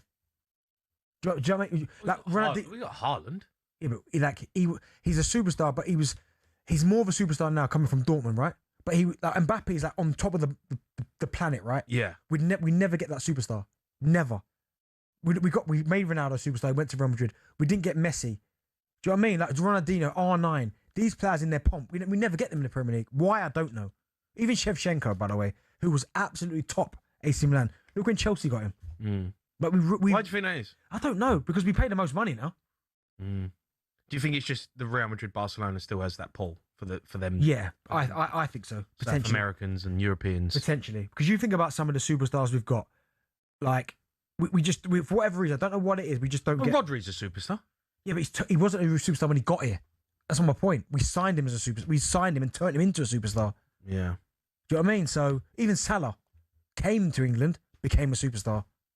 It's very rare we go to Real Madrid and go, Mbappe, we'll take you now. Yeah, I know. 24, 25 years old. You don't take Real Madrid's best player, do you? Yeah, but still getting these type of players. But Man United and these clubs, big, massive football clubs, at one point had the power. We still didn't happen. Still didn't do it. Do you think that I see a stat? Arsenal have never sold a player for more than 50 million quid. No, I think Oxlade-Chamberlain's still the most. That's outrageous to me. Yeah, that's unbelievable. Yeah. In their whole history, they've never sold a player for more than 50 million. Not great. 35 million is the max. Yeah. And we've let some superstars go for nothing. That is, like, crazy. Do you think there's a problem there with Arsenal where... Because you're a massive football club, right? You can't get away from it. You're third biggest club in England, right? You're Premier League champions. Mm-hmm. Sign the best player. Go and sign the best player in the world. We can't. That's my point. No. Why? That's my point. It's just Arsenal. It's not just Arsenal, but a lot of people have tried. We just can't get them. Why? Yeah, that's a question for the Premier League, that. Because Man City, when they wanted to win the treble, they went, we're signing Haaland. Yep. When Man United wanted to win the league, they signed Van Persie. Yes, from us, but Van Persie was already a superstar before they got him. But they went, all right, we're going to sign him. Right, bang, done. Arsenal, they want to win the Champions League. Yep. Sign Vinny Jr. Can't get it done. He weren't coming. He was never coming. Make it happen. No, he was never coming. Make it happen. Honestly, it was never coming. Just Arsenal, though. That's what it is. It's a problem, right? You're not Man United. You're not Liverpool. I know, but I think we would sit here and agree with that. Yeah? Yeah. I just think, like, come on. If you want to, like, you lot, you act like you're the biggest club in the world, right? You act like you're the biggest club in the world. No, of course we don't. No, you do. No, it's Premier League Champions. Yeah, no, you do. But you don't get the big. But you don't get the big players. You're lucky we didn't get Tonali, mate. It's lucky we didn't want him because we would have taken him as well. You weren't paying 100 million though, were you? No, we did. We didn't want to get fleeced. Fleeced. Do you know what I mean? You want to get fleeced 100 mil. I'm going to ask you, right? Realistic starting 11 for Arsenal. I mean, you got Coventry coming up, so it's obviously you still got some dream players. But end of the window. What do you mean Coventry coming up?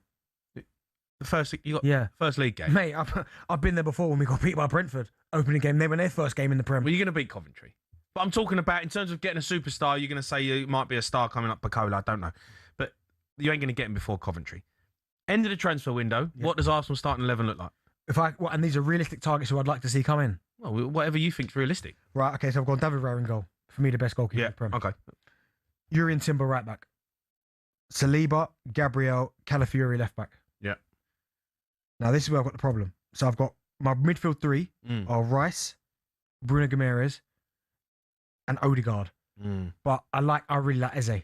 Right, really like him. So it's a bit of a flip of a coin between Odegaard and Eze. I really wanted to put Miles Lewis-Skelly in there.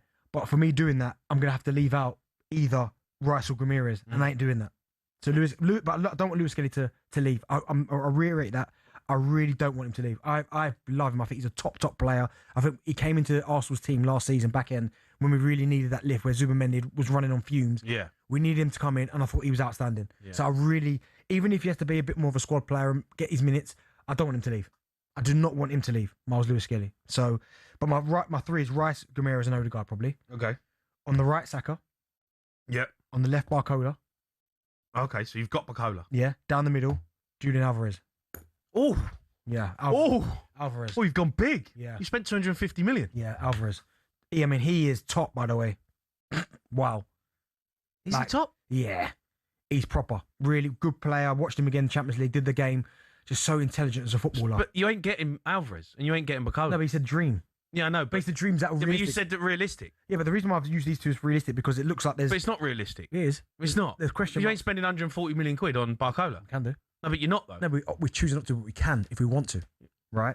So I wouldn't mind Barcola because it's realistic. He looks like he's not surplus. You wouldn't mind him. You'd love him. And Alvarez as well. He's top drawer, isn't he? Ain't happening. Why not? Give me a realistic team. That is a realistic team. No, that's not. Well, it is. Alvarez and Bacola are not going to be playing for Arsenal. No, but he just said there, dream. No, mate, I'll tell you what your team is. Right? All the same. And you got Gyökeres and Martinelli. Left wing. I'll tell you what, though, even with your new signings, I bet we still finish above you. I'll take that bit right now. Yeah, you'll finish above us. Even Martin, with your Trossards. Who you got? Tonali's and Fernandez. Good player, mate. Yeah, Tonali's good player. He's a good player. It's going to be. But I bet we finish above you. Well, obviously you're going to finish. Well, no, you made it. I heard you earlier singing and dancing about signing. No. We got a lot of work to do, but we've steady. You ain't getting Bacola, mate. In a break. We'll do it again. No, this is my team. That's not your team. We are getting it. You ain't getting that team. I'm going to speak to Kroenke in the break and say, listen, I need you to sanction these two signings. Barcola and Alvarez. Alvarez don't even know Arsenal are, mate. He does because he got beat there last year, Champions League semi-final. You can have your say on this, Arsenal fans. Get involved in the show. Can you get Bacola? What about Marcus Rashford? You take him? I've sat on this show many times. He was my first choice, Marcus Rashford. On that left-hand side, the profile that he's got, he was the one that I wanted first. But I don't know what's happened there. Why Barcelona have opted to go for Anthony Gordon? Why does no one want him? Surprising, isn't it? It can only be the wages. Because his ability to go past people and stuff, I get it, he's had a tough couple of years, but still, you see flashes that he's top. Yeah. I just think it has to be the wages. 375? Maybe that's the issue. He's not struggling, is he? But weren't there, you lot might room for him. Tottenham. I said I'd love him. But again, wages. But I'd love him. Yeah. I just don't think he'll come. 350 grand a week. I think it's more than that. That's I think it's 375. Is he happy though? He looks happy. Looks happy in Ibiza last week on that yacht. Right, get your say on this. Arsenal fans, who needs to come in? 03 717 22 3344.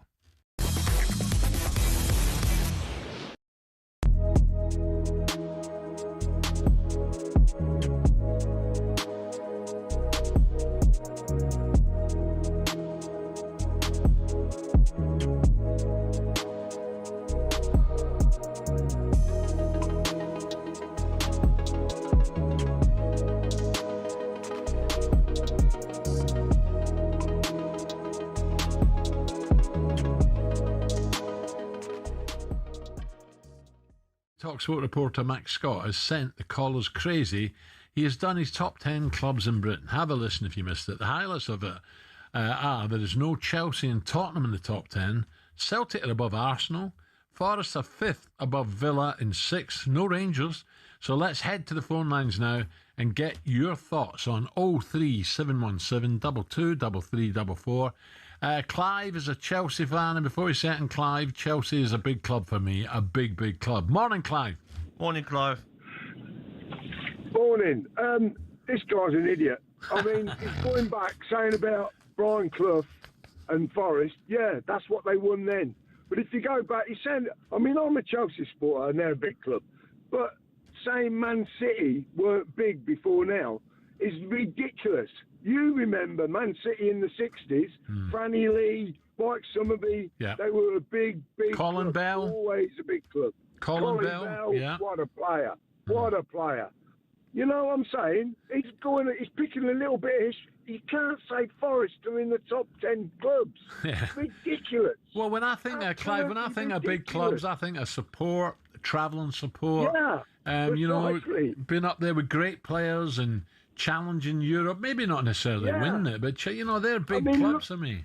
That's right. Yeah, big clubs. Man City's always been a big club. Chelsea's always been a big club.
You are listening to Drive on talkSPORT, me, Gemma Hart, and Darren Bent, in partnership with Giacomo Style and Brands for every man. Still to come, We're going to be hearing your questions in WhatsApp, Benty. Still to get your voice notes in on that. 03717 223344. You can ask him anything.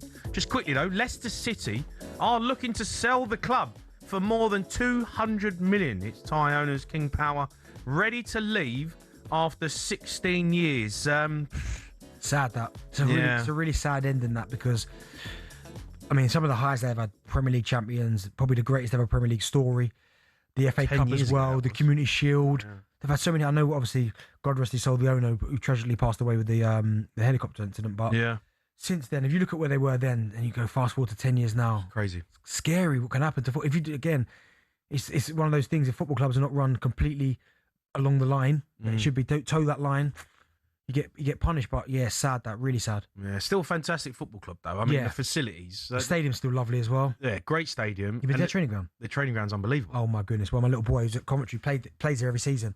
He's driving there and you go, wow. You've got a golf course and everything, haven't they? Top. Yeah. Yes. Why do I keep saying that word today? Top. I need to change it. Get it out of your head. I need to get that vocabulary out, man. Yeah. Top. Yeah, it's top. Someone coming in though, 200 million?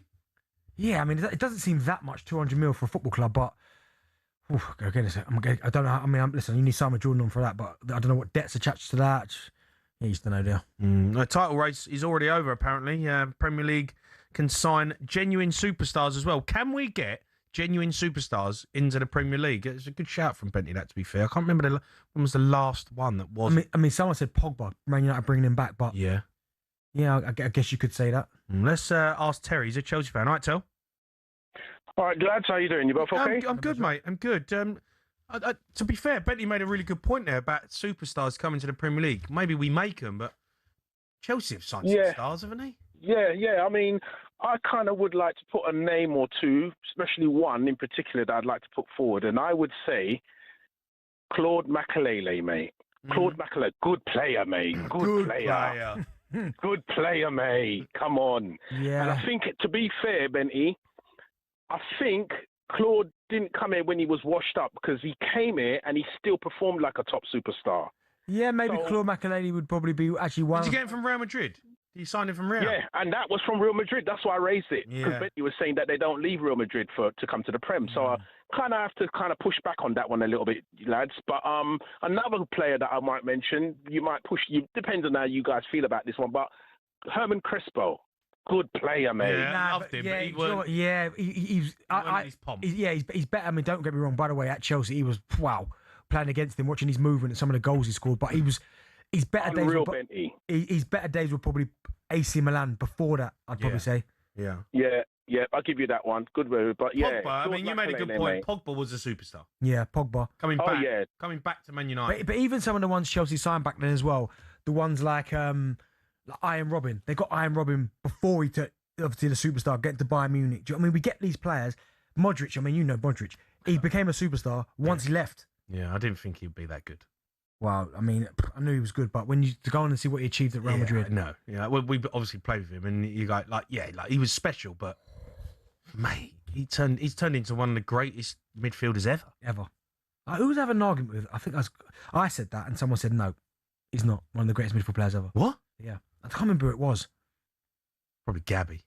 No, no, he is for me. He's up there for sure. He's 100% up there. And I look back at players that team that we played in, like even Gareth Bale. I always said to people he had the attributes because he was always quick. He had a lovely left foot, right? But I left, and then I remember we played against him, and I remember thinking, "What's happened to this guy?" He grew.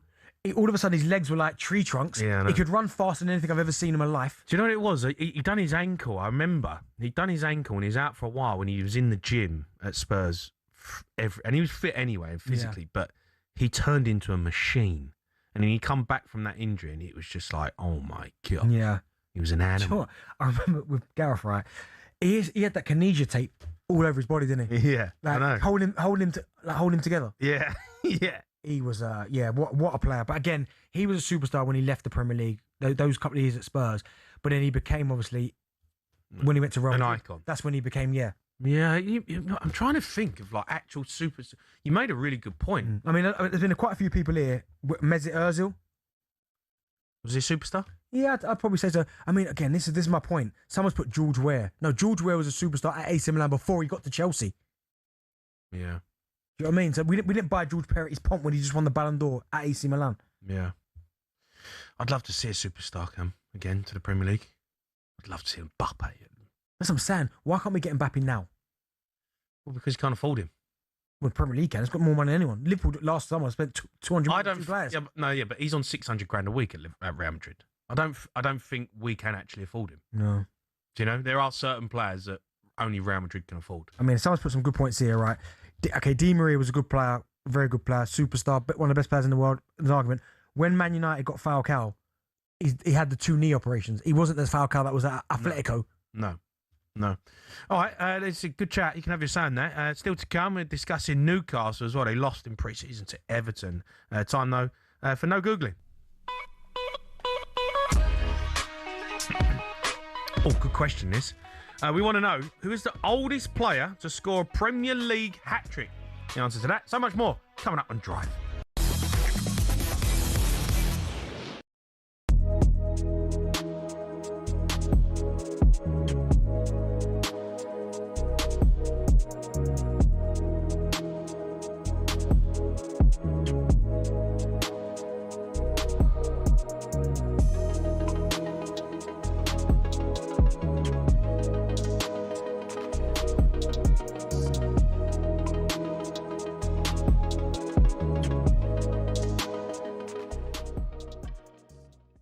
Who's winning the title? Don't know. I don't know. I want to know what you think of this because I haven't got a clue. I really haven't. I think it's one of the most hardest calls to make we've had in recent years. The thing is about Manchester City, I wonder without Pep how different it'll be. Yeah, and if they lose Rodri. Exactly. You wonder what it's going to be like, yeah. But then you never write them off. Arsenal, I think, look like the most complete team. Gabriel injured though for 5 months. For 5 months. And Trossard going out. I don't like the Trossard sale. I really don't. I think he's such a big, influential player for them. I can't believe they've sold him. I know, but then Guimaraes came on in. Big signing. Like him a lot. But then I also look at Manchester United and I wonder, but Chelsea, I think, Jason's right. I don't think we should be sleeping on it at all. No. We could have a 5 or 6 horse race this season. Yeah. That would be incredible. It really would. I don't want to see somebody run away with it. Go on then though, but Jason looked down the camera and delivered that it will be Chelsea. I know. So who is it then? Put your neck on the line. I'm going to say Man United. I do. I think Man United. I think the last season's form has set into motion a style of play and an expectation of what them players have to deliver week in, week out for Manchester United. But they've got Champions League. They're back in Champions League. They're back in Champions League. I think they've got enough. I think if they can add another one or two, Man United are definitely within a shout. But they need to add 1 or 2 big uns. But the problem nowadays is if you're going to add 1 or 2 big uns, then it's 200 million quid. Mm-hmm. Liverpool need a couple big uns. However, I mean, we do know that Manchester United look like they have something left to spend.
Boxing. It's a sport that makes multi-millionaires out of the world's best fighters, but it's not as flush with cash as you'd think. We all see how much the likes of Tyson Fury or Canelo Alvarez make every fight, but that's not the case for those just starting out, or those who aren't even at that level. For example, if you've just turned pro and don't have a promoter, you have to sell your own tickets, cover the cost of the venue yourself, and pay the taxman at the end of it. You might not even break even, but if you do, you're looking at 5 to 10 grand max. A mid-tier fighter might make more like 10 to 50 grand, but you still have to give up half of that in costs. So unless you're fighting for a world title, it's tough to make money. One potential way of doing it, though, is being a journeyman. Here's former European champion talkSPORT's Spencer Oliver explaining how that could work. They want to fight every week, and they can be going in against the prospects, so they can demand good money, and they might be demanding like $5,000, $10,000 for a 6-rounder or something because they're going in with a prospect. He gets through that, the journeyman gets through that fight, and he can fight again next week. I mean, even so, it's not much, and you're getting punched in the face for a job. It's only really at the top level, i.e. fighting for titles, where you're earning up to 6 figures and can afford a diamond chain or that Ferrari. So boxing isn't a sport that allows you to retire at 40 and live a life of luxury. Much like a lot of other sports and jobs in general, it takes an awful lot of luck quite early in your career to really make it worth your while.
You are listening to Drive on talkSPORT. I'm Jamie Hart. Darren Bent is alongside me. Still to come, we'll discuss the England cricket team scrapping their curfew. Before the break, we ask you who the oldest player to ever score a Premier League hat-trick is. Benty, do you know the answer? Well, the obvious answer in my head would be Teddy Sheringham. That is the correct answer. 37 years and 146 days. When did you finish? 37, maybe. Was it Prem? No. Where was you Championship. Playing? Oh, who was you playing for in the Champ? I'd just finished 3 months at Burton. I was at Derby at the time. Yeah. Yeah. Then that was it. Called it a day, mate. Done. Done. Finito. Done. Legs are gone. Not even so much that, but it was the love went before the legs, man. Yeah, that's the problem I had. Yeah, the old fire in the belly. Once that goes out, done. Yeah, you're finished. Newcastle continue their terrible pre-season. They were beaten 3-1 by Everton. That's unbelievable. New boss Matthias Jasler spoke after the game, said that they are at the start of a new chapter. This is a challenge, and there are so many transitions at the moment. There are many players left, big players, legends for the club left. But again, we need to see it as a chance. We should be quite balanced in our approach, just analyze the situation, how it is, and develop from there. And that's what we're going to do. Now next week, there are things we need to work on, definitely. We did well now in the camp. I'm starting to get a little bit worried for Newcastle, Benty. I said yesterday with Rory, I said there's no way that Newcastle go down. They've got good enough team, good enough players, right? When you look, I know they've lost big players, but with the fans and that, I just think they'd be fine. Now, all of a sudden, the more like they get pumped against Everton, and you're looking at going, are they actually in trouble? This new manager, I just don't know. I think they'll be all right, but I think you have to look at the recruitment. I mean, when you look at who they've lost, and then you look at they've brought in from Braga, Lucas Horniek, Bamba from Monaco, that's Stjur from Ajax, and you go, okay, good players, right? But then you look at what they've lost in terms of the likes of Grimares, Tonali, Gordon, Trippier's gone to Wolves. I know he's maybe not playing week in, week out, but the experience. Lewis Hall apparently might be off as well. Exactly, and but before that, the year before that, losing Isak in the manner that they did, I do fear for them a little bit. I still think on paper and the team that they've got, I think there's more than enough for them to stay up. I don't think they'll go down by any stretch, but it is a worrying time. And you look at Eddie Howe, and I thought Eddie Howe, the job that he did was I'd probably give Eddie Howe in terms of a grade out of 10 for the job he did at Newcastle, because he got them in the Champions League again. He got Champions League nights back at St James's Park. He won them their first trophy in I don't know how long. Yeah. Do you know what I mean? They were always 2 years or something. Really good team, made them really competitive. But at some point, not so much your luck's going to run out. You can't keep kind of penny pinching. No. You're going to have to go out and spend the money to bang. Like, yeah, he had enough, right? Like he wanted before, I can't remember who the other striker was, but he wanted João Pedro, and there was one other to replace Isaac. Now, the other player he would have got, I can't remember who it was, right? If he'd have got those two, they would have been really good signings. And I like this and I like Voltemada, but it just hasn't worked for him. No. João Pedro is better than both of them. So, in that respect, for Eddie Howe, I understand why they decided to part company, but this might be one of those transition seasons for Newcastle. They won't go down, but I can't see them being competitive either at the top of the league. Let's go to Dan. He's a Newcastle fan. He's phoned us up. All right, Dan. Hello, lad. You all right? I'm all right, Dan. Look, you got beat by Everton last night. It's not looking good start of the season. Oh, it absolutely isn't. And honestly, I can see we're going down. Really, really can. No, I can't see it. The reason why I still can't see it, right, is because I understand your scepticism, right? But you've still got someone like Nick Pope, who is an international. Yeah. Lewis Hall still there. Botman, Shaw, that Chow, he's decent. Dan Burns still there. Livramento, they're decent players. They've still got good players. Joe Linton's still there. Willock, Ramsey. Maybe they're a bit light in midfield, but they have got Visser who score goals in the Premier League. Harvey Barnes is a good player. Asula started to show signs last season, so Alanga's there. I don't think they'll go down, but Akatike was the other striker he tried to get. Eddie Howe.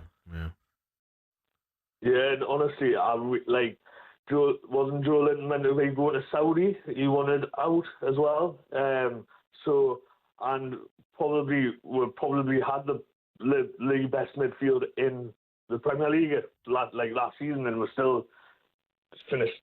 What was it, 12th? And obviously Europe contributes massively to that. But I think if you're selling players like that for that much money, I think you're going to struggle really.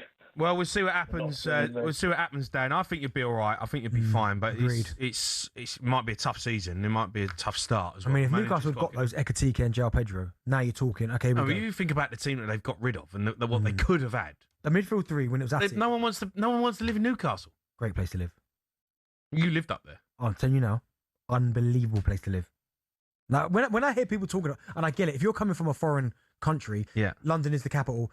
London is one of the greatest cities on the planet. I understand the attraction of wanting to live in London. It's unbelievable. It's unbelievable. Yeah. But I was really going up to Newcastle. I hadn't spent that much time up there before, but for the time that I was up there, I promise you, it is incredible place to live. No, it's a lovely city. The North East is lovely. No, it's beautiful, but it's still Newcastle. You know, what's that mean? Well, it's not London. I get it, but it's still lovely. No, but where would you rather live? No, I understand that, but that's the problem they got. No, I don't know about that. I don't know if it's the problem we've got, but I don't know what the problem they've got. I don't think it's that. But all I can say is I enjoyed playing up there. It was nice. What did you like about it? Everything. Yeah. Good people up there, friendly people. Good people. Good restaurants. Yeah. Nightlife. I'm talking about nightlife. That was good. Yeah. Yeah, I just really... It was maybe a time in my life that I needed going up to Newcastle, which is why maybe I loved it. But the teammates that I had, they loved it too. Speaking of nightlife, new Test captain Joe Root has abolished the midnight curfew for his England Test side. Told his players to be adults after a string of late-night incidents. Curfew was imposed on the England men's teams after the Ashes defeat in the winter when the on-field action was overshadowed by players' behaviour off it. Do you think that's the best way to treat grown men? I think when you try and baby them, you end up getting these type of things where you get, and I get it, you've got to be more professional, I understand that, but every now and then, everybody needs a blowout. Do you know what I mean? Yeah. In terms of some more than others. Yeah, like kind of let loose. Yeah. Do you know what I mean? So I think I think you've got to be kind of big enough to trust the players, but if they let you down, then that's where you've got a decision to make. You either go, okay, you've let us down, goodbye. Yeah. Or you give them another chance. But I think if you give them that freedom, then it's up to them then. Don't you think, though, look, I can only talk about footballers. You give a footballer an inch, he'll take a yard. Yeah, but I think once they quickly stop playing because they're not fit enough, or all of a sudden it's like, I remember Rio Ferdinand saying to me about Alex Ferguson, right? Obviously, arguably he's the greatest manager in Premier League history, right? Yeah. There was all these different options in the canteen. Chips, I think, was one of the options, right? Yeah.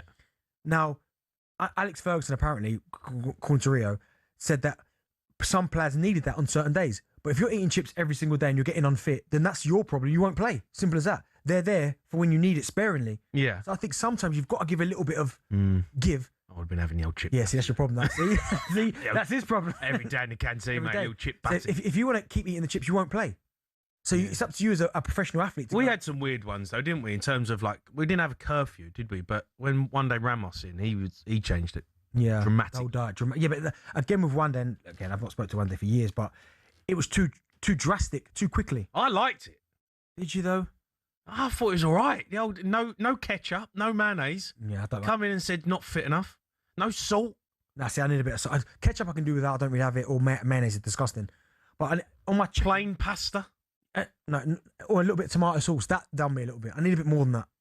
I need bolognese. I'll never forget. That's just Jermaine Genius, like night before a game, just heating a massive bowl of like just spaghetti. Yeah. with cheese on it and olive oil. Like I don't think it was cheese. I think it was just a bit of tomato sauce, man. I didn't mind it though. I didn't mind that. I get that, but every player is different, right? So some players need that kind of. Some players can go. Like Ronaldo's probably the best example, right? And probably James Milner. I mean, James Milner, I've never played with him other than England, but he is supposed to be the most dedicated footballer there's ever been. Right? Yeah. Ronaldo's the same. Look at him now, 42 years old. He Yeah. still looks incredible, right? Salah the same. So these guys have obviously got into a routine where everything that goes into their body is, do you know what I mean? It's the right fuel for You them. still got to enjoy yourself though. Yeah, but these guys, obviously, look where they are, didn't live that way. Whereas the other way, Do you reckon Ronaldo's had a McDonald's? Cristiano. Yeah. I don't know about that. Probably not. Ah, I'm not having that. There was a story. Wasn't there a story not long ago about him having to go with his son because his son wanted to eat some sweets or something? So I don't know if there is. Whereas you look at the Brazilian, like the Brazilians that I loved, the party boy, Ronaldo's and Dino's, they didn't live right. No, but they didn't last. But they were incredible footballers. Yeah. So I think you're either one or the other. I just think you got to enjoy yourself. You got come on, life's for living. You got to have a decent meal every now and then. I get that. You got to have a blowout, big night out. On the way home, taxi home, 4 a.m. Bosh, little McDonald's, double cheeseburger. Do you think Cristiano is worried about that? I saw a picture the other day on social media. Did anyone see this picture of Ronaldo in his garage? No, he's absolutely shredded. No. I'm talking about the car garage. Oh yeah, and the caption was "My toys." Now, the reason why he's got, I think there was like 16 of these cars, like Bugattis and all these famous cars, because he probably don't go to McDonald's. I think the game's changed though.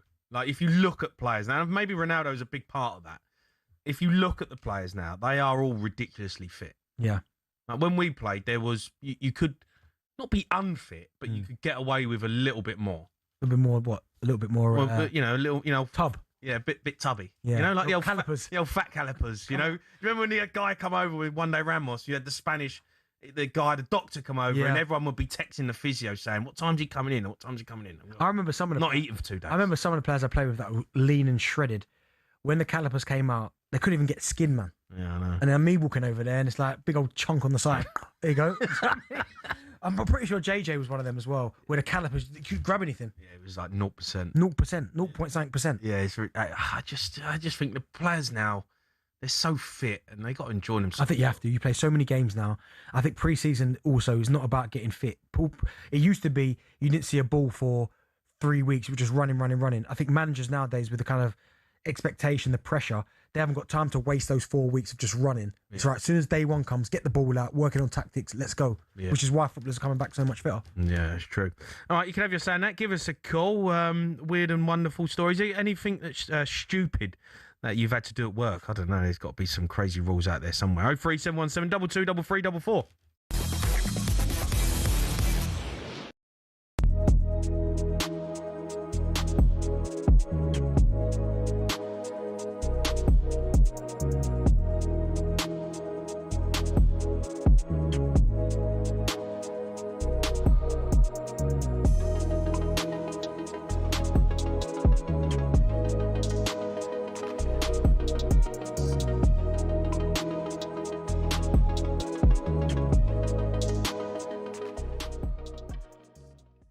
Honestly, I've seen a few messages today and you go, yeah, that O'Hara and Gabby are talking rubbish, need to get rid of them. You know, Rory talks sense. I'm like, having a laugh. Yeah, that was me. That was me saying that. Yeah. I've been commenting. I've been God, those two have been terrible. Look at those two giggling away. Brennan Johnson, listen, fair play to him. He had a little bite. And that's fine. Got no problem with a player having a bite back because it's all part and parcel working in the media, being a footballer, you're going to take criticism. He obviously didn't like the fact we said it was crap for crap. What he didn't realise, and I'm sure... That's weird of him, isn't it? Yeah, obviously he's not going to like that. But, it was only a bit of a laugh. But, I get it. People are going to... You get the ump with things. I've been called crap plenty of times. Get called crap every single day of the week. Don't take it personal. All right? It is what it is. He has been crap. Yeah, I think that's like, the point. I'm sorry, but, I'm not saying he's a bad player. Anyone who plays Premier League football, anyone who does what he's done, fair play. Brilliant. Last season, Brennan Johnson was crap. Yeah. He would be the first to admit it. And hopefully he goes to Everton and he does all right. And Dwight McNeil goes the other way. I like Dwight McNeil. I think he's a good player. But his stats is what we were talking about on the show, me and Gabby, were crap. Yeah. So there's no apology needed. I know Gabby bottled it like he always does. He blamed you. He said it was you. He tried to throw me under the bus. Not the first time. Won't be the last. But I'll stand by it. Yeah. Nothing against Brennan Johnson. I think you're right. He's got all the attributes to be a decent player. Yeah, I think last you're right. season, he was crap.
You are listening to Drive on talkSPORT. I'm Jamie Hire, Darren Ben, in partnership with Giacomo. Great fresh looks and great brands from Giacomo. Still to come, I'm going to be asking if you'd want Enzo Fernandez at your club. He is up for grabs potentially. Just quickly though, Arsenal have held fresh talks over a move for Aston Villa central defender Ezri Konsa.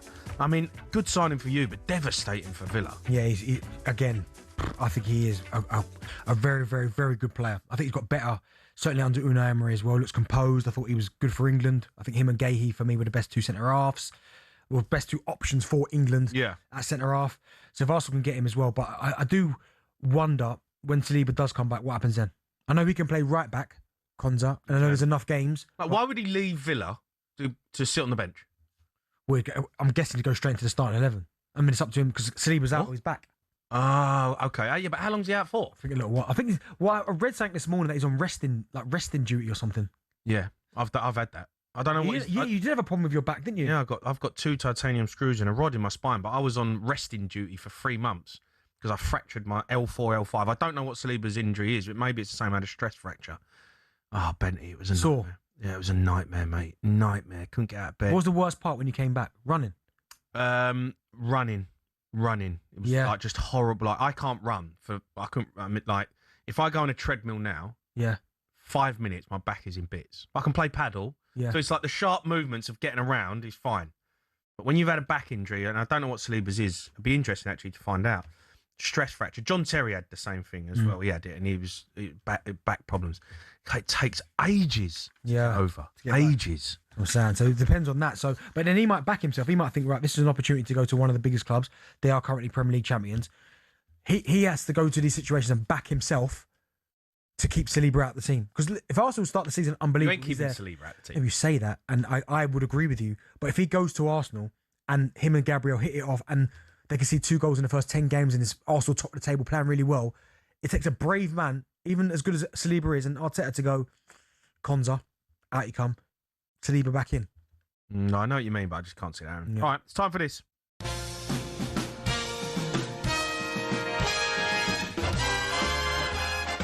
Yeah, best of talkSPORT. Run you through the highlight moments from across the station. Let's kick things off. This morning's 10 to 1 show. Gabriel Bonglahor stayed on from his shift on the breakfast show because his old gaffer, Steve Bruce, was late. Listen, Steve Bruce. Look at you looking over your shoulder. I'm scared. Panicky. I'm scared. What does he know about you? He knows a lot. There's a You don't want to know. Is Steve Scottish now as well? He's got some secrets, oh, man. Dear, oh dear. I just want to know what the fine system's going to be for him being late. I think it's a fair whenever he was late at Villa, it was like a lot of money. There he is. You know, and he'll be quite upset that he's late. Yeah, he won't be happy with himself. He's high standards. I'm gone. Sorry. Stop! Change!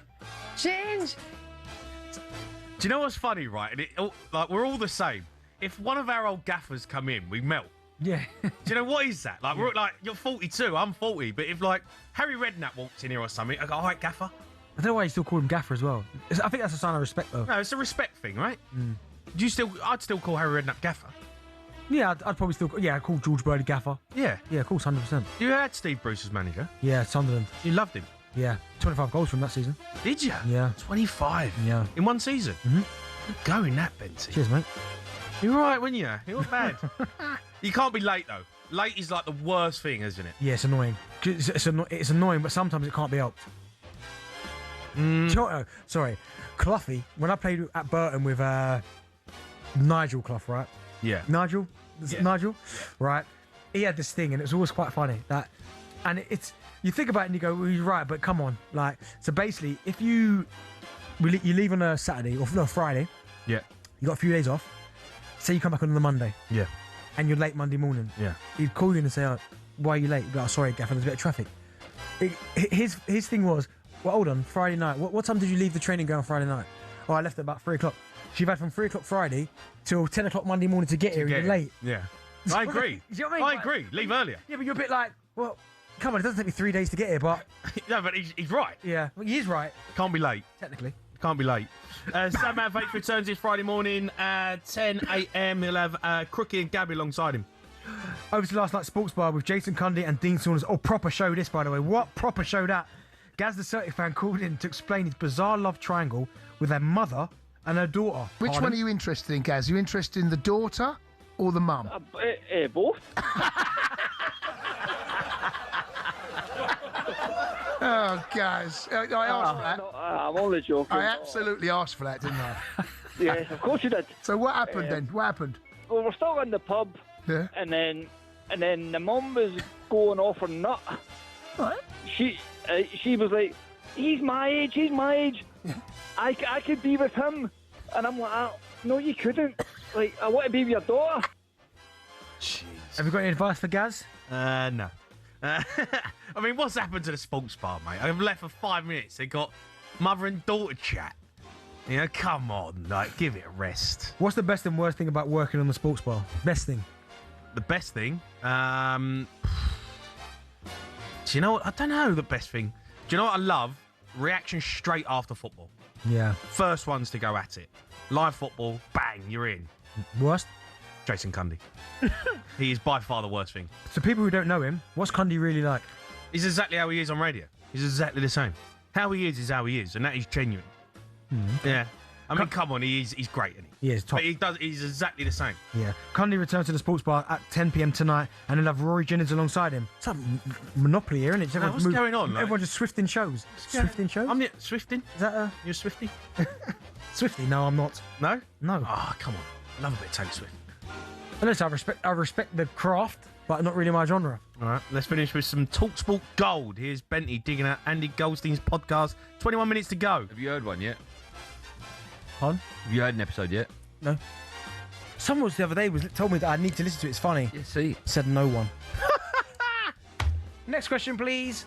Look at him laughing at it. Sorry, that's my joke. I know it is. I've told him a million times. He's regurgitated it. Look at him laughing. Everyone there's laughing. You know, all of you, forget it. It's done now. Let him buy you the pizza and the chips at the pub. High five. That is You had him there like a kipper. Have you listened to it yet? No. Nah, I ain't listened to it either. No. Cundy's on it. I ain't listened to it. No. Why would I want to listen to Goldstein and Cundy? Do me edit. Do you know what? When it comes to this outline, I'm going to read the outline. Is there any more questions you want to ask? I will ask, what's Goldstein actually like? Yeah, he's top man. He is. He's quality. Do you know what? He's like Cundy. He is what he is. Yeah. But there's moments. What is he, though? He's annoying, isn't he? Yeah, arrogant. No, do you know what? I wouldn't say he's arrogant. I would say he's very confident. It's borderline. But it's funny. Yeah. And sometimes, like when he falls in his face like that joke, because that's his joke. Yeah. But anyway, you can find 21 minutes to go nowhere because it was cancelled. Absolutely love it. Jack, make sure you clip that. No, it hasn't been cancelled. No, it's been cancelled. No, it hasn't been cancelled. Yes. No, it hasn't. Yeah. No, please tell me it hasn't been cancelled. You can find nowhere. It's been cancelled. No. Yes. The podcast's gone. Gone. Ah, that's unbelievable. Cancelled. Cancelled. Gone. Goldstein and Cundy's been cancelled. Done. Done. Wow. So of course you can find all of our shows on. Should we do one? Should we call it O'Hara and Bent? 21 minutes to go. See how well it does. Yeah, but if it doesn't do well, then what do we do then? Well, we're giving him ammunition then. Yeah, that's unbelievable. I can't believe it's been cancelled. Wow. Jack, that's unreal. Yeah, that's. I'm gonna have to message Cundy. All right, you can find all our shows on talkSPORT app. You can swipe between talkSPORT, talkSPORT 2, or other sister stations. You never miss a moment. He's crumbling under the pressure here. Is the Gale Force.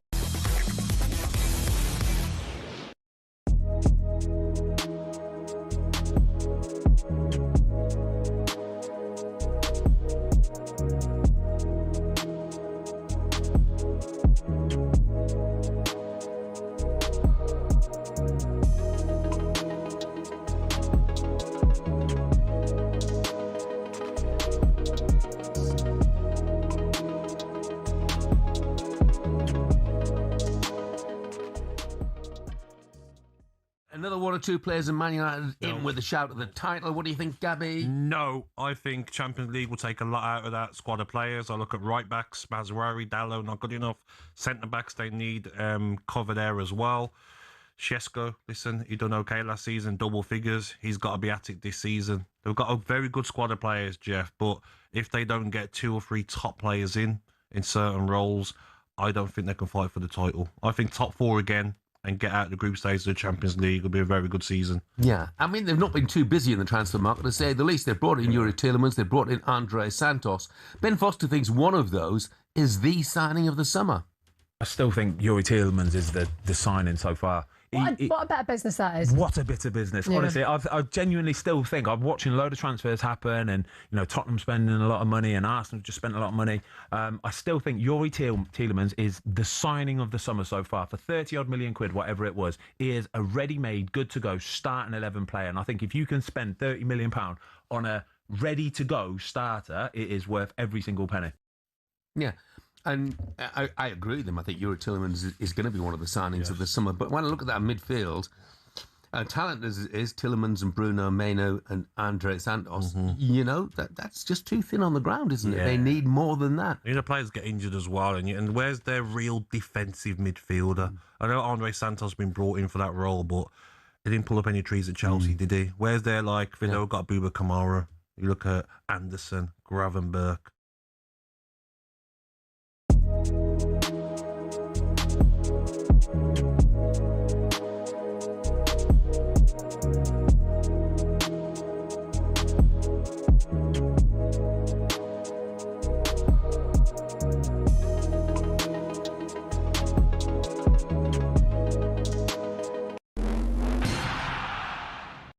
From the Toffees to the Tractor Boys, the Eagles to the Seagulls, Gunners, Bees, Hammers and Magpies, Premier League teams have got a load of crazy nicknames.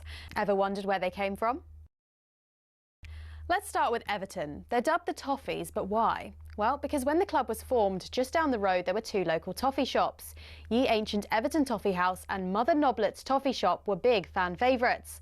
Next, they say if you can't beat 'em, join 'em, and that's exactly what Ipswich Town did when it came to their nickname. The term Tractor Boys used to be chanted by their opponents as a way of putting the team down for their farming background. But during one game back in the late 90s, Ipswich were 1-0 up and they decided to flip the script. 1-0 to the Tractor Boys, they sang, and a new nickname was born. Let's head to Leicester, famous for more than just a red, well, orangey cheese and Jamie Vardy. Leicestershire is also the birthplace of fox hunting, hence the Foxes. Next up, turns out apples are not the only fruit that don't fall far from the tree. Bournemouth's nickname, the Cherries, comes from the fact the club's stadium was originally built right next to a bunch of cherry orchards. This next story actually involves 2 club nicknames. It started with Crystal Palace. They were having an absolute nightmare run back in the early 70s. They'd been relegated after a terrible spell and manager Malcolm Allison decided enough was enough. He wanted a new nickname, something strong, fast and destined for success. Something exactly like an eagle. But there's more to this one. Brighton were in search of a nickname too, and Palace finally gave them what they needed.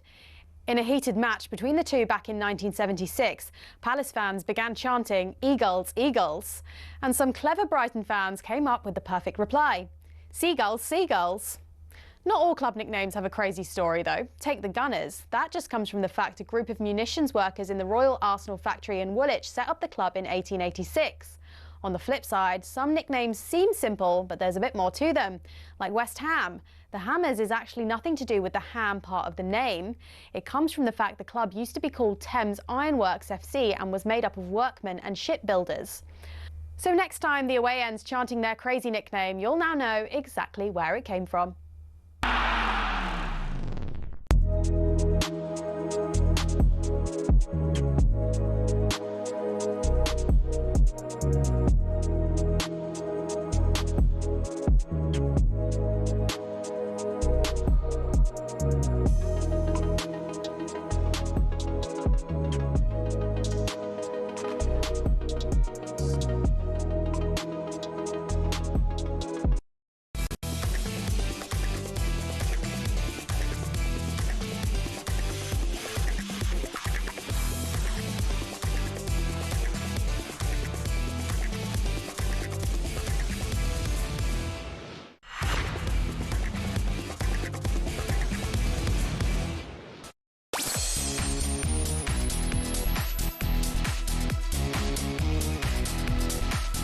You're listening to Drive on talkSPORT. I'm Jeremy Hara and Darren Bent is alongside me. Still to come, we're going to be asking if you'd want Enzo Fernandez at your club. But now we're on the eve of another huge season in the EFL across the talkSPORT network.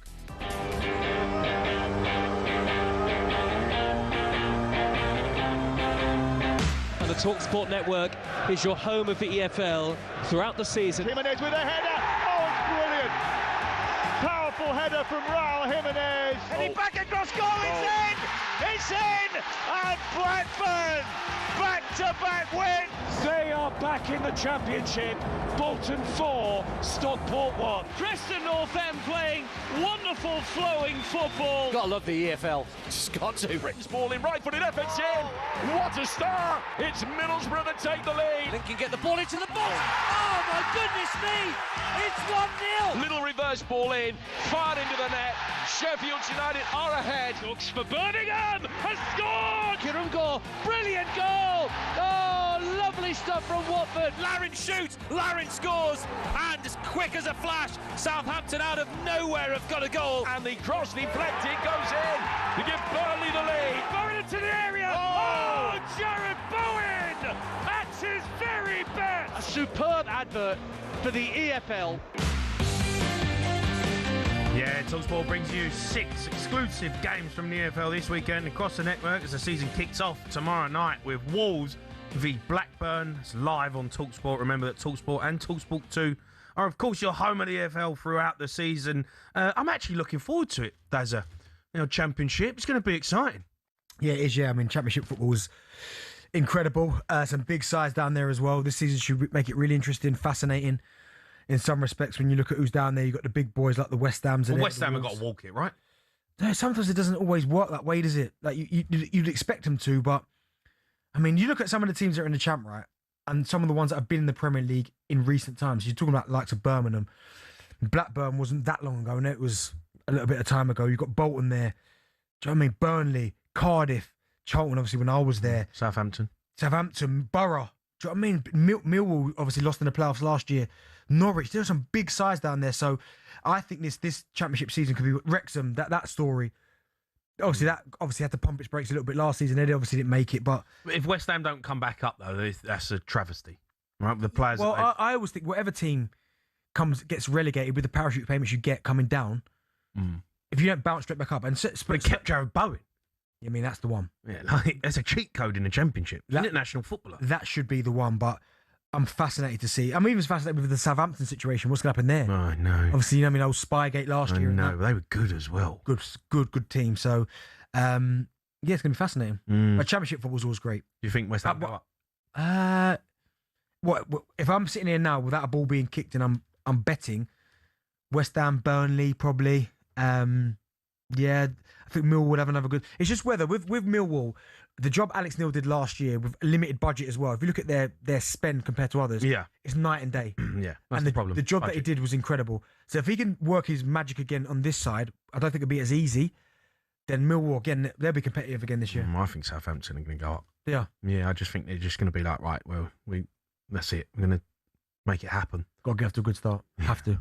Right, Chelsea have given Man City and everyone else until 5 p.m. tomorrow to submit a bid of £120 million for Enzo Fernandez. If no one does, he'll be staying at the club. I mean, this is the most ridiculous ultimatum I've ever heard in my life.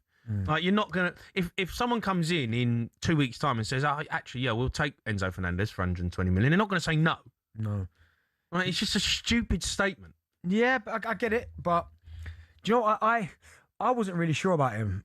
Right, Enzo Fernandez. When it's Chelsea paid, I still think the money when they first paid for him was a lot. But over the last couple of years, for club and country, boy, he don't have an effect on big games, by the way. Yeah. In terms of goals, and I mean, England know that better than most with obviously the goal that he scored. Don't. So right now, when you look at the kind of inflated market and where we are right now, and players going for 110, 115 million, it's probably around that price. He's probably a fair price for him. Do you think he's worth that though?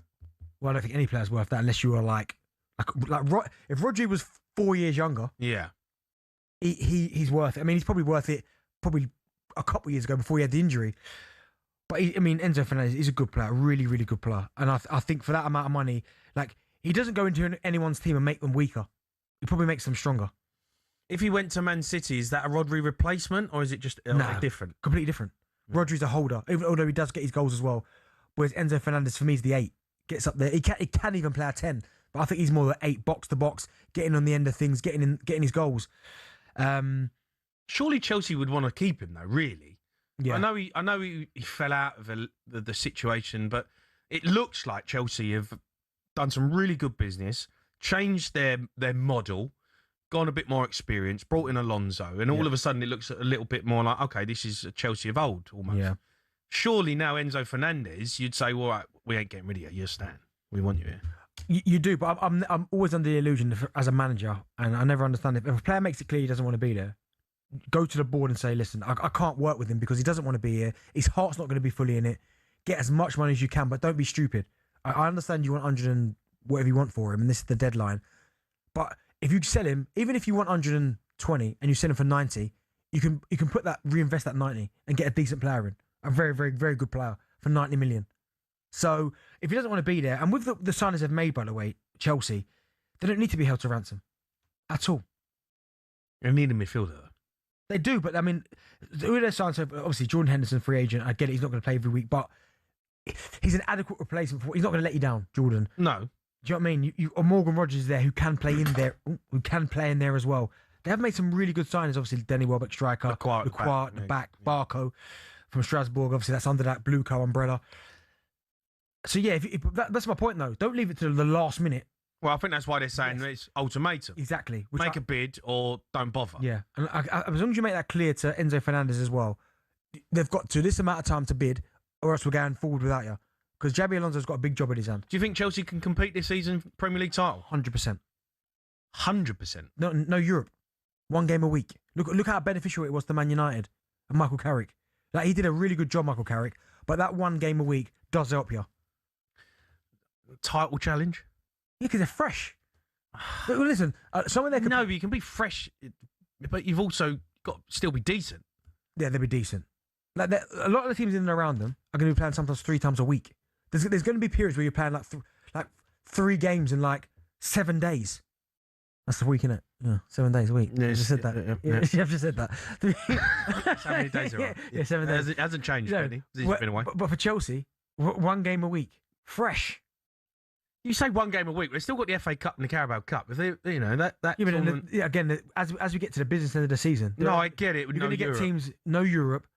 Do you know what I mean? But you've also got a squad of players you've got to keep happy who ain't playing every week. Yeah, I think Xabi Alonso will be more than capable of doing that.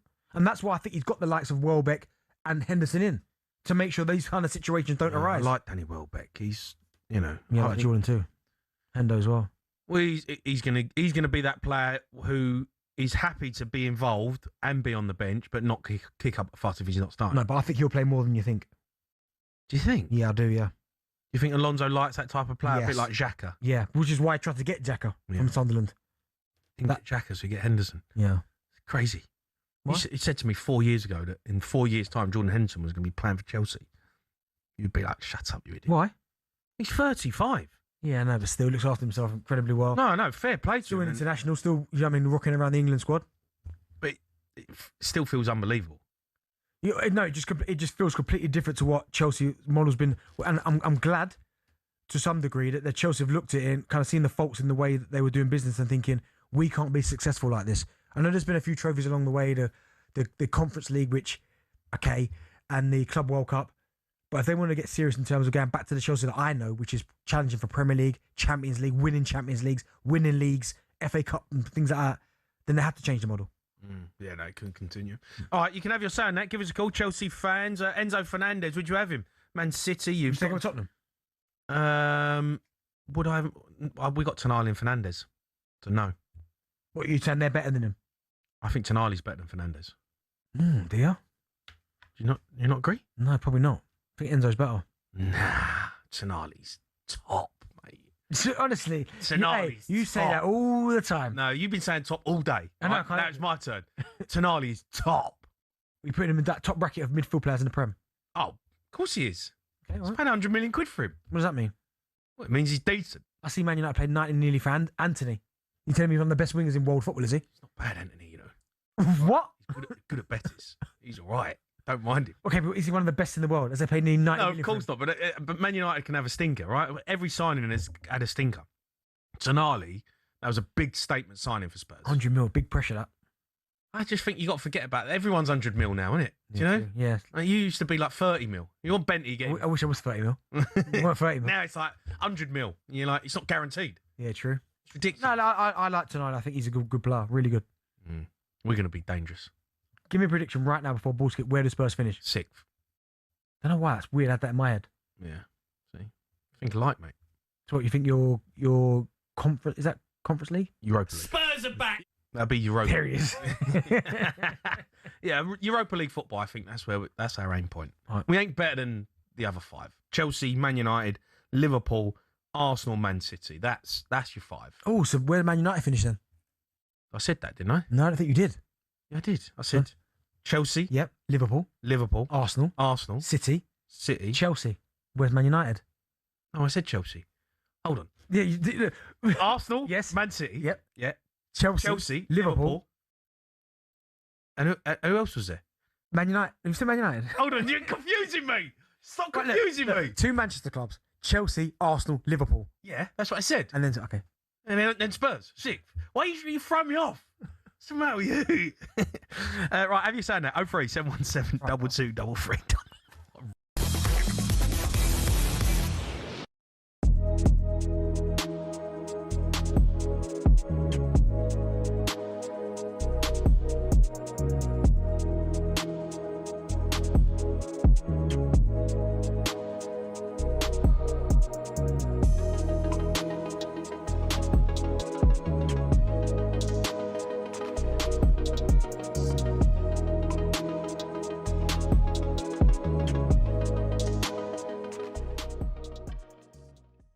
We don't know Because do you know what? I'm not buying, Gabby. I'm not buying this whole, Victor would have been a problem. I don't know if we would have been. Vinny would have taken the number 7 shot. Would he? No, we don't know. I don't think that, but like Vinny Junior's character, like he's coming to Arsenal, he wants Ballon d'Ors, he wants. Do you know what I mean? Like, what's wrong with that? No, but I'm saying, and also he's coming in on a lot more money than other players. If you're Saka and Rice and Ryan and Gabriel and Saliba, and he's coming in. Triple what you're earning, massive causes. Well, if you've won a couple of Champions Leagues, right, and the league is running out your ears, then yeah. As far as the other players are concerned, that doesn't matter. Why not? Why does that not matter? They're the players who just won you the Premier League. But that's the player. But that's the marquee signing. Bruno G cannot be our marquee signing. He can't. We need a statement signing. That's what I would like. Don't need a statement signing. You don't need any particular signing. You'll win this Premier League without it. And people will say, strengthen from a position of strength. Well, just ask Liverpool fans what happened when they won the league, and they strengthened with people like Alexander Isak and Florian Wirtz. Do you know what my issue is? Is that I do think we're going to win the league this year, and I think we're stronger. But I think of the fact that when you're in these kind of positions, like a Man City were when they first won the league, when they beat United on goal difference, you have to capitalise. You have to know that your future depends on this 2, 3, 4 year period.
You are listening to Drive on talkSPORT. Me, Jamie Hyde, Darren Ben, in partnership with Giacomo. Style and brands for every man. Still to come, we're going to be hearing your questions in WhatsApp, Benty. But just quickly, Rangers have a 2-1 deficit to overturn against their Polish opponents in the Europa League qualifier tonight. Team news is in. Paul Mitchell has all the details. It certainly is. In history first, though, back in November 1969, Rangers manager Davy White was dismissed by the club's board.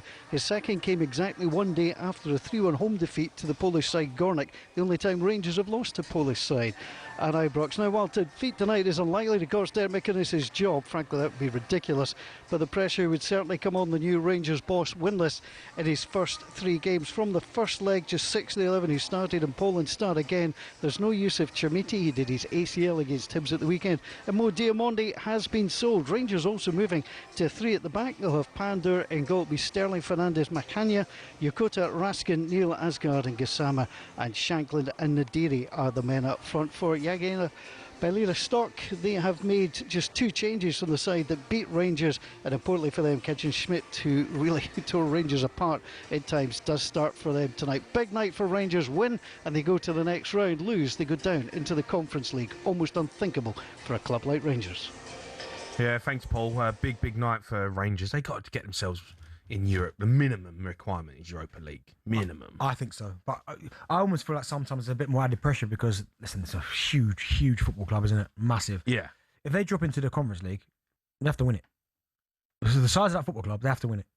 Like but you're going to play against the Premier League team. I get it, but that's a really good point, to be fair. But I always feel like, for me, Rangers aren't going to win the Europa. I know they've had some good runs in the competition, but the Conference League is... It wasn't that long ago when I remember them nights at Rangers where like they had the big nights with Van Bronckhorst and that, and it's like they weren't far away from it, thinking, God, it's a decent Rangers side. The two I feel like they've gone miles away from that. Well, they're miles away from those boys when you go even further back, when you're talking about Larson's and even like Ali McCoy, Ali's teams and that. Yeah. Great teams, Gaza and the teams like that. But yeah, I think they've got Europa League, they have to. Yeah, 2022, they got to the final. So it's not. So it really is not that long ago. Exactly. So Rangers really should be minimum uproar, if not. I'd love to see where those two teams could get to with the right kind of backing investment.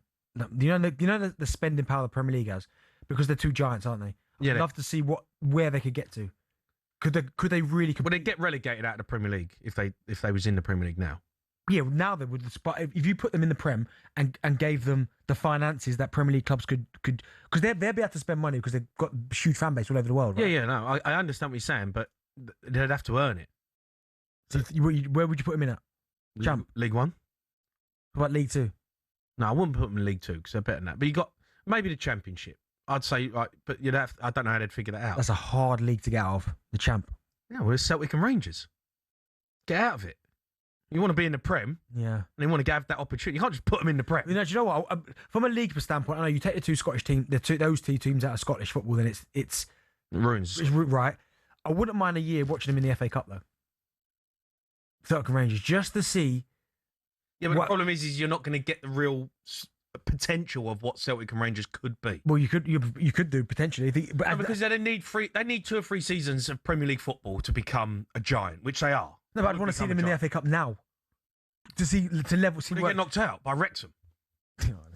Disrespect. No, but they would. Disrespect. No, but they would. You think Wrexham would? Do you think Wrexham would go up to the Scottish League and win it? Oh, absolutely, Yeah, they'd walk it. No, I don't know about that. Oh, come on. I don't know about that. Benty, I don't know about walking it. Mate, come on. Wrexham would walk Scottish football. They would.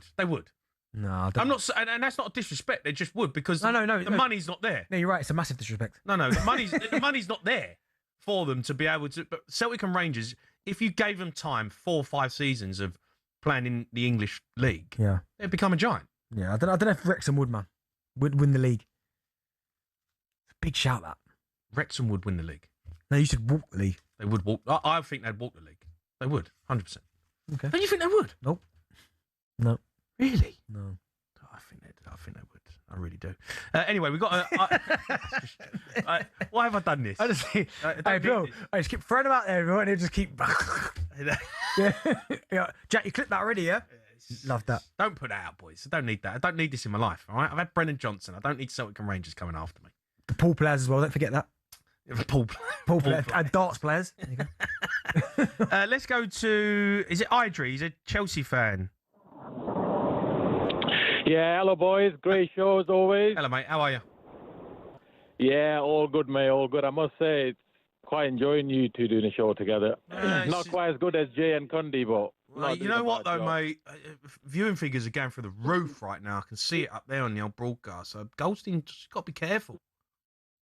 Unreal, mate. Unreal. You're unmatched. Look, go on, we're talking about Enzo, right? I can't believe he's come to the 4 till 7 and throwing shots at drive. You know what I mean? Oh, I love it. It's a great show. You've got to know your audience, man. You know what, mate? I love this show. It's a great show. I could see the future here. It's all right. Yeah, just want to talk about the Enzo situation, boys. Go on. I think for me as a Chelsea fan, it's the best transfer news I've had so far this window. I think he's a good player, but if he can get 120 mil for him, I'd buy City's hand off. I think we can reinvest that. We've got some good midfielders there already. Yeah, but you've got to spend 90 million to get a player like him. Minimum. Yeah, but if you look at what we already have, and we signed Rodgers, he can fill Rodgers that can't gap play in centre there. midfield. He's not his preferred position, but he could. We signed Valentino. I think he's a good player. We got a Hugo coming back. I just think all the baggage that comes with Enzo. You know, do you know what would help? Idri, do you know what would really help? If Lavia could keep himself fit, and you have Lavia and Caicedo's kind of the anchor, and then that allows the likes of Rodgers or Palmer, whoever you want as a 10, then I guess you could allow Enzo to leave for that 120 million. But the problem you've got is that Lavia, for whatever reason, I feel for him, he's only 22, he can't stay fit. Yeah, I get that, but he just played his first 90 minutes in pre-season. I think it's a big season for him. It's a big season ahead. I'm quite optimistic, and I'm just not a fan of Enzo with all that baggage that he brings, and I think him and Javi will clash personally. So if we can get 120 million for him, be my guest, mate. I'll drop him off at Etihad. Okay, all right. Listen, I appreciate your call. I don't know if that's going to happen. I don't know if someone will pay 120 million for him, but if Enzo Maresca wants him, then he will, won't he? Yeah. He spent 100 million on Anderson. Maybe the only way I could see Man City really pushing that button is if Rodri goes to Barca. Yeah, and then it's almost like, okay, let's go. Come on, bang, get it done. Yeah, okay. Right, we want to know what is the most goals ever scored by a sub in Premier League, and who was it? The answer to that. So much more coming up on Drive and talkSPORT.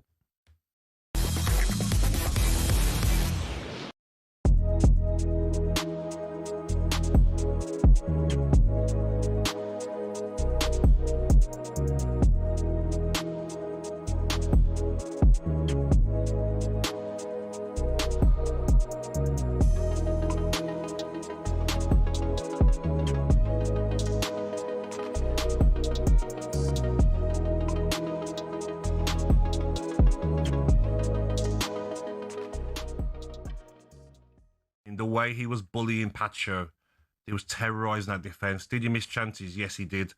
Players at 25 will miss chances, never mind 17. He's going to learn a lot. I don't think you can start saying now he's the next striker after Harry Kane, but you know what you need to do now, Jeff? If I'm the FA, I am fast-tracking him because Luxembourg, no, he's not going to choose Luxembourg, but Cameroon, parents are from Cameroon. They'll be looking at him right now saying, we want to get him in the squad for the Cameroon, get him playing a competitive qualifier so that he can't play for England. So maybe fast track him. He's made it pretty clear that he wants to play for England, hasn't he? Yeah, but you never know, do you? There's so many players. I was in that position where I could have played for Scotland, Nigeria, through my parents. His parents are Cameroonian. So if I'm the England setup now, he's been called up to under 17s for friendlies this month. Yeah. I'm fast tracking him even into the 21s.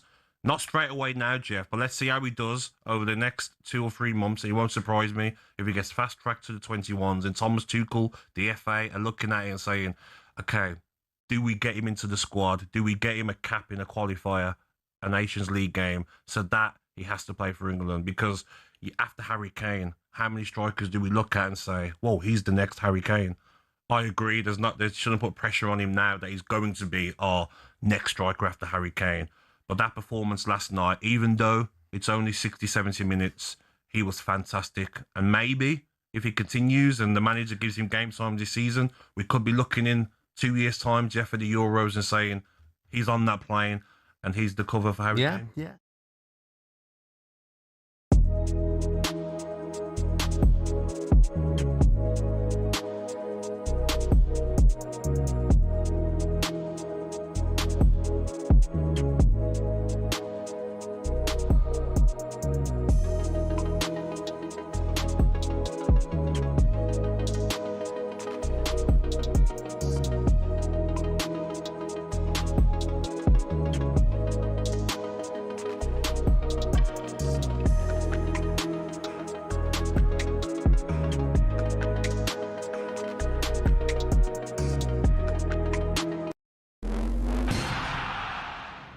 Amen Corner, perhaps the most feared run of holes in golf. Each year, it claims the tournament hopes of many, with balls hitting bunkers and water traps aplenty.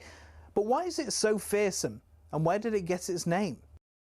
Just the thoughts of holes 11, 12 and 13 at Augusta National gives the likes of Rory McIlroy and Jordan Spieth the shivers. McIlroy hit 3 over and Spieth hit 4 over in their final rounds to blow their hopes of a green jacket in 2011 and 2016 respectively.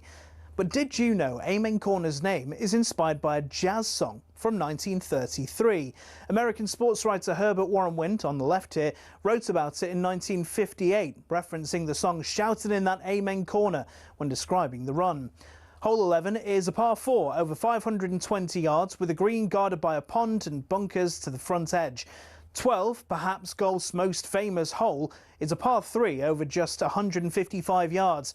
The green's guarded by Rays Creek at the front, more bunkers and azalea bushes ready to punish the smallest error. Then there's the 13th that teases the hook shot over the trees. It's a dogleg par 5 over 545 yards that's inviting for big hitters who want to reach the green in 2. If you want to win the Masters, you have to keep your score down around Amen Corner. So who'll be the next to fall victim to golf's most famous and most daunting challenge?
You are listening to Drive on talkSPORT. Me, Jamie Hart, Darren Bent, partnership with Giacomo. Get fresh looks, great brands from Giacomo. Before the break, we asked you what is the most amount of goals by sub in a Premier League game. Who was it? Obviously, Solskjaer. Yeah, of course. It was Forest. 4 goals against Forest. 8-1 they won in 1999. Following us from 7, Transfer Insiders with Pete Graves and Joel Bayer. If you don't know Pete Graves, you would see him for years and years and years on Sky.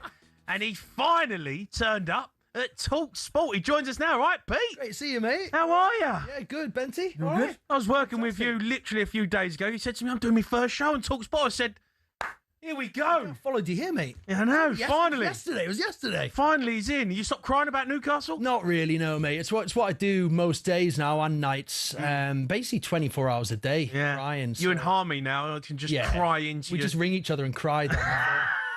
So that's basically the way things are. No, it'll be all right. There's less than 3 weeks to go in the window. Plenty of time. Mate, you got pumped by Everton last night. Well, that's got pumped. It's a bit much. It wasn't pumped. You got pumped. They started well. You're 3-0 down. Yeah, but we started well, and then there was we went a couple of goals down. But yeah, listen. I mean, no, you didn't go a couple of goals down. It was 3-0. You know what it's like, new manager. It's going to take a bit of time, right? But Matthias Jaisler, he's got a tough job on his hands. He's lost three of the best players have gone, right? Gordon goes early, then Tonali goes, and just when you think it can't get any worse, Bruno goes to your lot Arsenal. I mean, it's just that. That was a tough one. They were all tough, but the Bruno one hurt. Let me ask you, Pete, do you reckon it's a matter of time before the owners go, no, enough's enough? Not what I'm hearing. I'm hearing they're fully invested. I think Euro Club, Aston Villa, and Newcastle. There's a cluster of clubs that it's tough for them. They can't just. It's so frustrating. It's the fans I feel sorry for, and the managers. I mean, Eddie Howe's already gone from Newcastle. Unai Emery. I think you said yesterday on the show here on talkSPORT. Jamie, that you think he's the best manager in the league. I do, and I just think you could be right, but I think how long can he hang around when he's getting his best players sold? But we're going to talk about that on Transfer Insiders tonight. Have they unearthed, the answer in the young lad, 17-year-old Maggio last night. He was absolutely brilliant. Yeah, As a it looked striker, good. You must have looked at his movement. He looked good, but strong, powerful, quick. Scored a really, really good goal. Probably could have maybe shown a little bit of composure, but he's young in some of the other finishing. But I mean, look, if you're getting the chances. Exactly. But That's what makes it Do top. you know what it was? He was up against Pacho and Marquinhos, and it was the ease that he was throwing him around. And I thought, wow, okay, the confidence is there. So, Yeah. But as I said, he's still got to get past. That's the big thing. Watkins and Abraham. If he gets past them this season, then you're thinking, okay. I'll put you on the spot. Who are you going to start? First game of the season, you got Watkins, you got Abraham, you got Maggio, all fit and raring to go. Oh, Watkins. Oh yeah. Yes, Watkins. He's still. I think he's still the best. I would still say Watkins. Would you? Yeah, but look, Watkins obviously now has got to go. Okay, all right, young lad. Yeah. Let's see what you're about. He's help going to him. be breathing down my neck. You know. So, He said it before he had it with John Duran, didn't he? And he saw him off. Yeah. I don't know if he saw him off. Well, they sold him. So yeah, they- because clearly he did. they got 70 million quid for him. Okay, You know, kind of, he's yeah. done nothing since. As well, has he? No, yeah. Remember? I don't know if I would do anything if I went to Saudi for 70 million. I think that'd be it for me. Well, don't mess it up from 7, mate, because you will be doing nothing. All right? I probably will. Have you worked with Joel Bayer before? Yeah, we've just met outside for the first time. Good lad. actually. Feisty. Hey, listen, I'm looking forward to He'll it. talk some guff. I know that, so be prepared. I'll try and keep that in check. But obviously, the big story is Man City today. I mean, Rodri, they've rejected a bid. Reinders looks like he's on his way. And Reinders 60 million, Rodri 60 million. That gets what, lads? Your maths, 120 million? Something like that. What did Chelsea want for Enzo? Yeah. 120 million. There you go. Come on. Hey. That's happening, I that. don't know, maybe. I think it might happen. We got any tips for him? Any tips? Yeah, go on, please. Don't follow whatever he does. Everything he's done on that mic is wrong. Right, yeah. Why is it not just when I work anything I ask in life? The advice tends to be just do the opposite of Jamie O'Hara. Hey, I'm doing all right, mate. I'm doing all right. 5 days on drive. You know, I'm doing something right, Lying, mate. I've loved it. Listened every day. I know, it's been good fun. Well, I'm looking forward to it, mate. I'm going to be listening. Don't mess it up. Don't get cancelled on your first show. I'll try. All I'll right? try Don't and get straight red luck, Woodgate, for Real Madrid in his debut. Cheers, lads. All right, looking forward to it. Pete Graves from 7 with Joel Bayer. Good to have you on board, matey. About time as well. So, right, now we are doing this.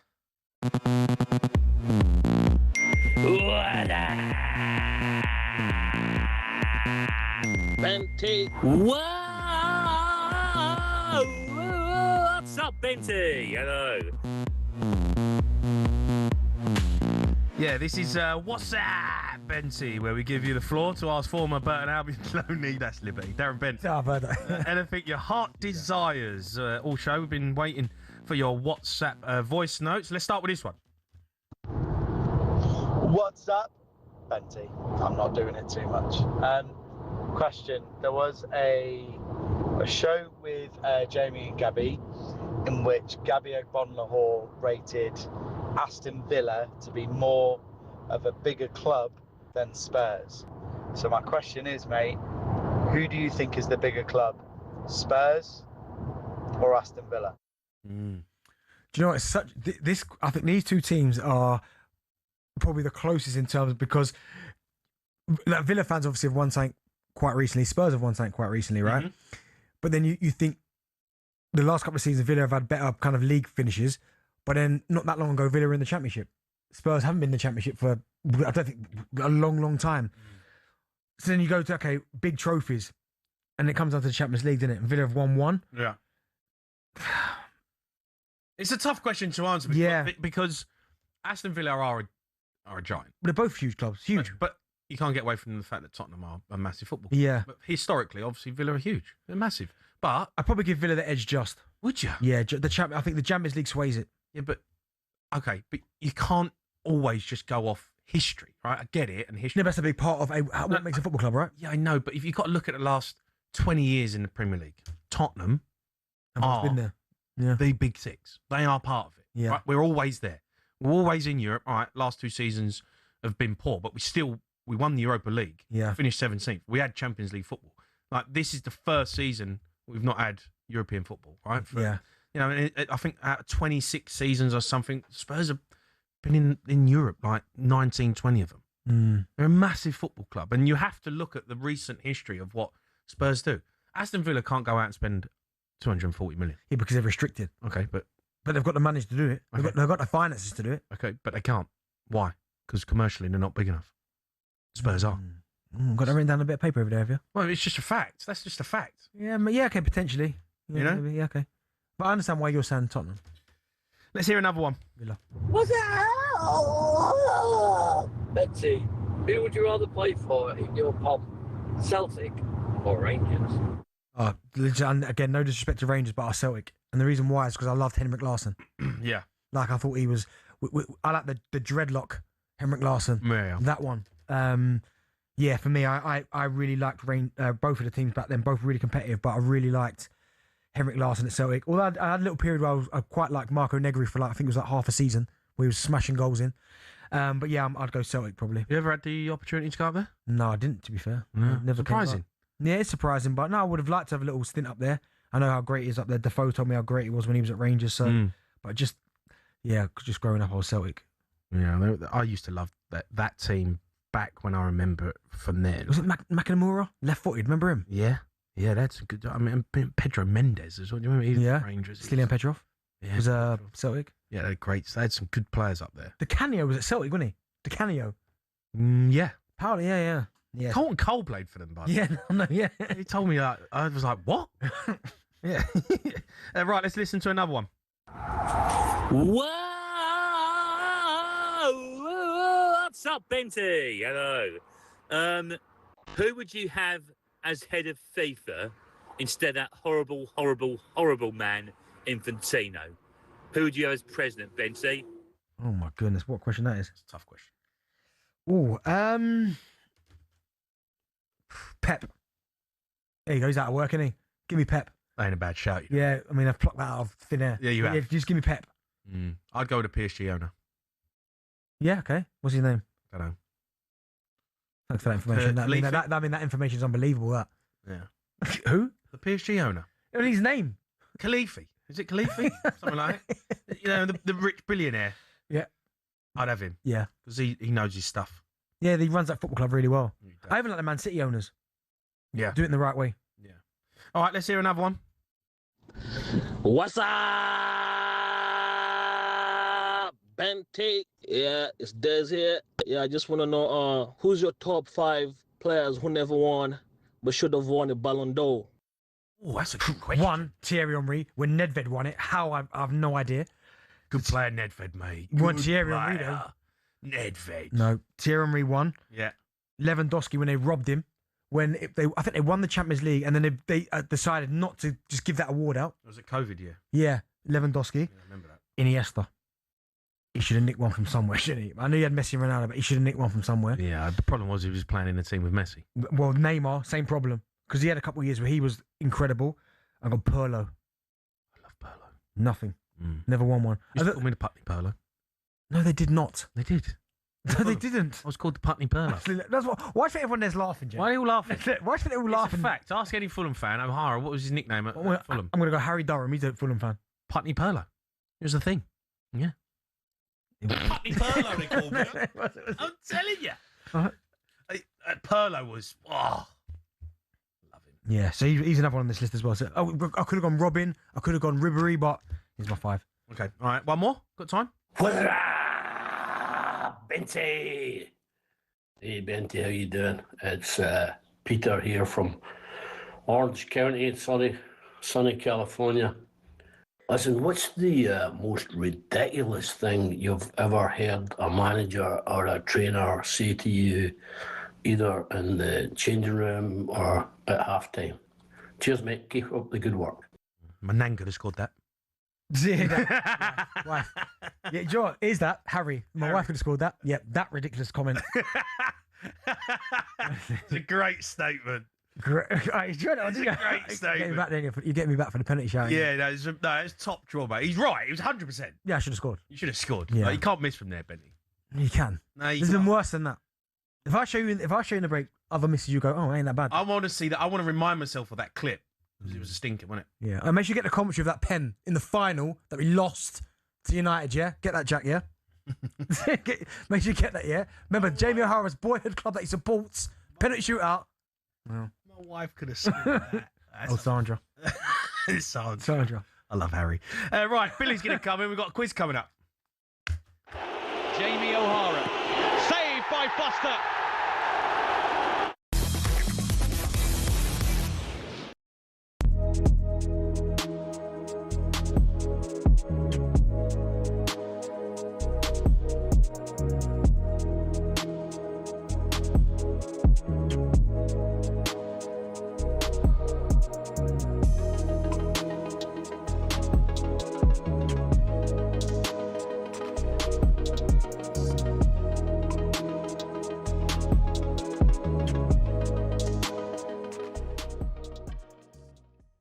talkSPORT's Matt Scott, the guy you just heard doing the news there, talking absolute guff because he rattled some cages this morning on breakfast. He listed off the top 10 biggest clubs in the UK. He said Chelsea cheated their way to success, can't be in the top 10, and Spurs have never won a Champions League. So, and he's put them, he's not even in the top 10. They finished 17th for like 2 seasons in a row. I think you needs to remember that Nottingham Forest ain't been in the Premier League for about 15 seasons. So, anyway, Rory, we've asked you to do your top 10. What did you make just on Matt Scott's Chelsea not being in the top 10? Yeah, I mean, look, before we get into this, I think it's important that I just establish something very clearly. Matt Scott is my friend. Yeah. He's somebody who I rate incredibly highly. I think he's got a huge future, and I like him. It is one of the worst things I've ever heard in my entire life, though. All of that being said, now I think we can just go for the jugular, be completely honest. Yeah. It gave me a migraine. Yeah. I feel like listening to that list, I've lost IQ points. Having heard that, I'm now thicker because it is the worst list I've ever heard of anything. No, some bad takes on talkSPORT, and we're all likely to come out with some nonsense every now and then. And you are. Speak for yourself. No, Danny. you Speak are for as yourself. well. No, speak for and you yourself. know, you can back your argument, but when I heard Bill sent me the list, and I just was just like, yeah, everything about the list, everything about the list was wrong. There's clickbait, and then there's just you're talking absolute, it's like ridiculous guff. It's lunacy. It's like, should Matt Scott be reading the news, being on talkSPORT, or should he be in Broadmoor?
You are listening to Drive on talkSPORT with Jamie Hara, Darren Bent. We've just spent 3 minutes watching the worst misses in Premier League history.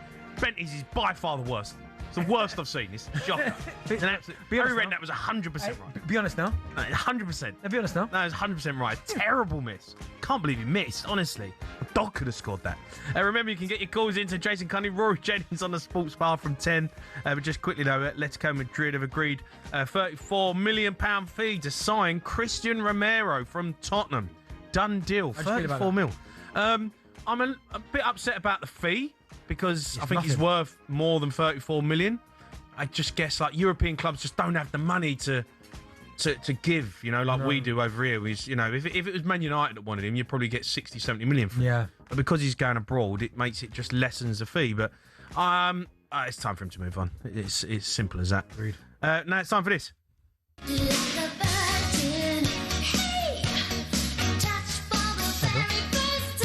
Evening, lads. Right, Billy boy. Evening, lads. How are we? Good. All right, matey. Happy how's your day's been? Yeah, great. Thank you. Good to have you back, Bentley. Bill, how old are you? 28. Why have you got a Club Snoopy t-shirt? Ah, Snoopy's good character, mate. Snoopy? Yeah. Really? Good dog. I don't think I've seen Top it. 5 dogs. Is it top 5 dog? Is Snoopy a top 5 dog? Clifford and Snoopy probably top 2. Listen, this is not sports. No, Scooby. Bill, Scooby's number this is one. not Yeah. sports bar. Scooby. So no, top 5 dogs. Dog from EastEnders. Wellard. Wellard. Yeah. Wellard. Yeah. We'll do that Jack, do me a favour, please. yeah. Just turn down Bill's. That's 5 o'clock tomorrow. 5 o'clock tomorrow, top 5 dogs. Yeah, nice one, Jack. Until he starts talking. Get your the calls quiz in ready for that. He's here to do. Are you finished? That's a great show. He's ready. Bentley, that's a great show, He's mate. ready. He's ready, Jack. Top 5 dogs, top 5 cats. Sports bar, do Right, it he's knocking him tonight. off again. Hey, get him off again. That's a great show. Come on, what you got for us, Bill? A-level results day today. Do you know that? Yep. Do you boys remember your school results? Did you get school? Did you leave before exams or? Did you I do had it? done my GCSEs. All I've right. never done A-levels. Do you remember your results? A couple of D's, probably an E. I think I got a B in English. Oh, well done. Yeah. Benny? Do you know I actually got a C in PE? How bad's that? Embarrassing. How bad's that? A C in PE. That is bad. That is a shocker. Like literally the only thing I was good at. I got a C in it. Well, today's quiz is all about school, basically. All right. Okay. So, Jamie, do you want to go first? Yeah, go on. Bro, my first day back. You're gonna do that to me. Yeah, Benny never goes first on the quiz. So there we go. Jamie, classic school question to start. Who discovered gravity? I'm going to say Einstein. Going Einstein? Well, are you giving me multiple choice? I can give you multiple choice. Go on. Einstein, Okay. Isaac Newton, Leonardo da Vinci. It's Isaac Newton. You're going Newton now? I think it is, yeah. Yeah, it is Newton. What's he got it wrong, though, Bill? Because You did get it wrong. No. You didn't. You gave me multiple Bill, choice. Do you know how he discovered it? do a pin in the air. Go on. Apple fell on his head, apparently. Apparently, so it's not even facts then. There's sketchy details. All right. Benty, It's 1-0. how old is the oldest person to ever pass a GCSE exam? 103. Do you want multiple choice? No, might as well. Jamie did, didn't he? 39, 55, 92. 92. It is 92. Yeah, I thought so. Yeah. Derek Skipper. Yeah, Skipsy's alright. Got foundation maths GCSE. Got the highest possible grade. He's a nice guy, to be fair. Yeah. Jamie, what is an adjective? I actually don't have multiple choice for this. Bit of English. You got to be in English. I did. That's clearly a lie. An adjective. Yeah. By the way, Snoop Dogg, he's on one, isn't he? Oh, yeah. I have no idea.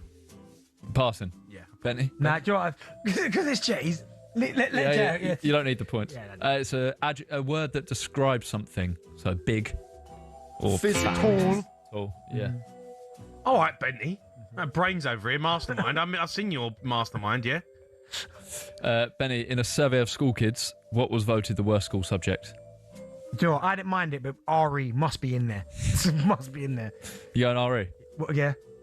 Now it's maths. Really? RE's all right. No, Ari's not all right. It's all right. Nah, it's not. Jamie, what was voted the best subject? It's got to be PE. Going PE? Yeah, it's got to be PE. It's actually geography. Do you know what? I like geography. Bit of I enjoyed rivers. a bit. Yeah, I love a bit of geography. Not everyone likes Interesting. PE either, do they? Everyone's lost People are always getting sick notes from the doctor and that. Yeah, okay, yeah, maybe you're right. That's just me, isn't it? Benty, one more and then we've got closest wins. Benty, what percentage of people marry their childhood sweetheart from school? That's a good question. 27%, but I'd like multiple choice, please, Bill. What? Multiple choice? Yes, please. Okay, 1%, 27%, 38%. I tell you what, if I've hit 27% on the head, but knowing how your brain works, 1%. Yeah, it is one. You were miles off. See, I know his brain You're works. never going to be 27%. 27. Your high school sweetheart. Yeah, 27%. Yeah. Do you remember your high school sweetheart? No. No. No, I don't know. What? No, man. How can you not remember your name of the high school sweetheart? That's Can you, Jamie? Yeah, of course I do. We won't name names on the show. Yeah. Please She's don't. lovely. Haven't got time. Yeah. Closest wins on this one. How many pupils does the school with the most pupils in the world have? My brain can't. I need you Say to, that I need again? to start again. Biggest school in the world. Yeah. How many pupils does it have? In the biggest school in the world. The school with the most pupils, yeah. How I'm many going to go... Why are you waiting for me to answer? Nah, because I've got to figure. I'm going to go 12,000. Yeah, see, I'm going to go double that. I'm going to go 24,000 students, and I think it's in Asia somewhere. It's 61,340 And where is that? students. It is in India. There's a lot of people in 60,000 students in one school. Yeah. Wow. I mean, how are you getting an education from that? Private school, that as well. Private school. Oh, dear.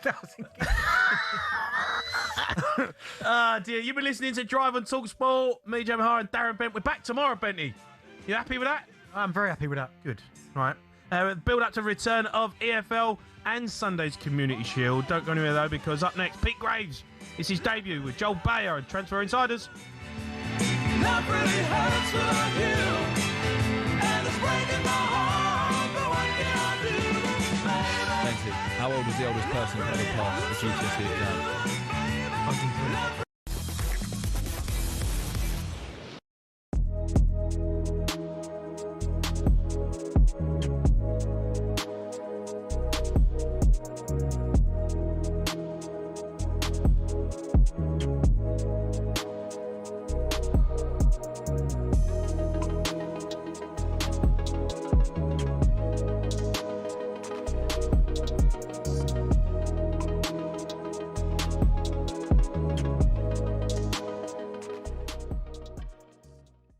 History is going to repeat itself. No, I never go out on a limb and talk like this about Chelsea. I said Arsenal win the title for the last 3 seasons, and eventually they did.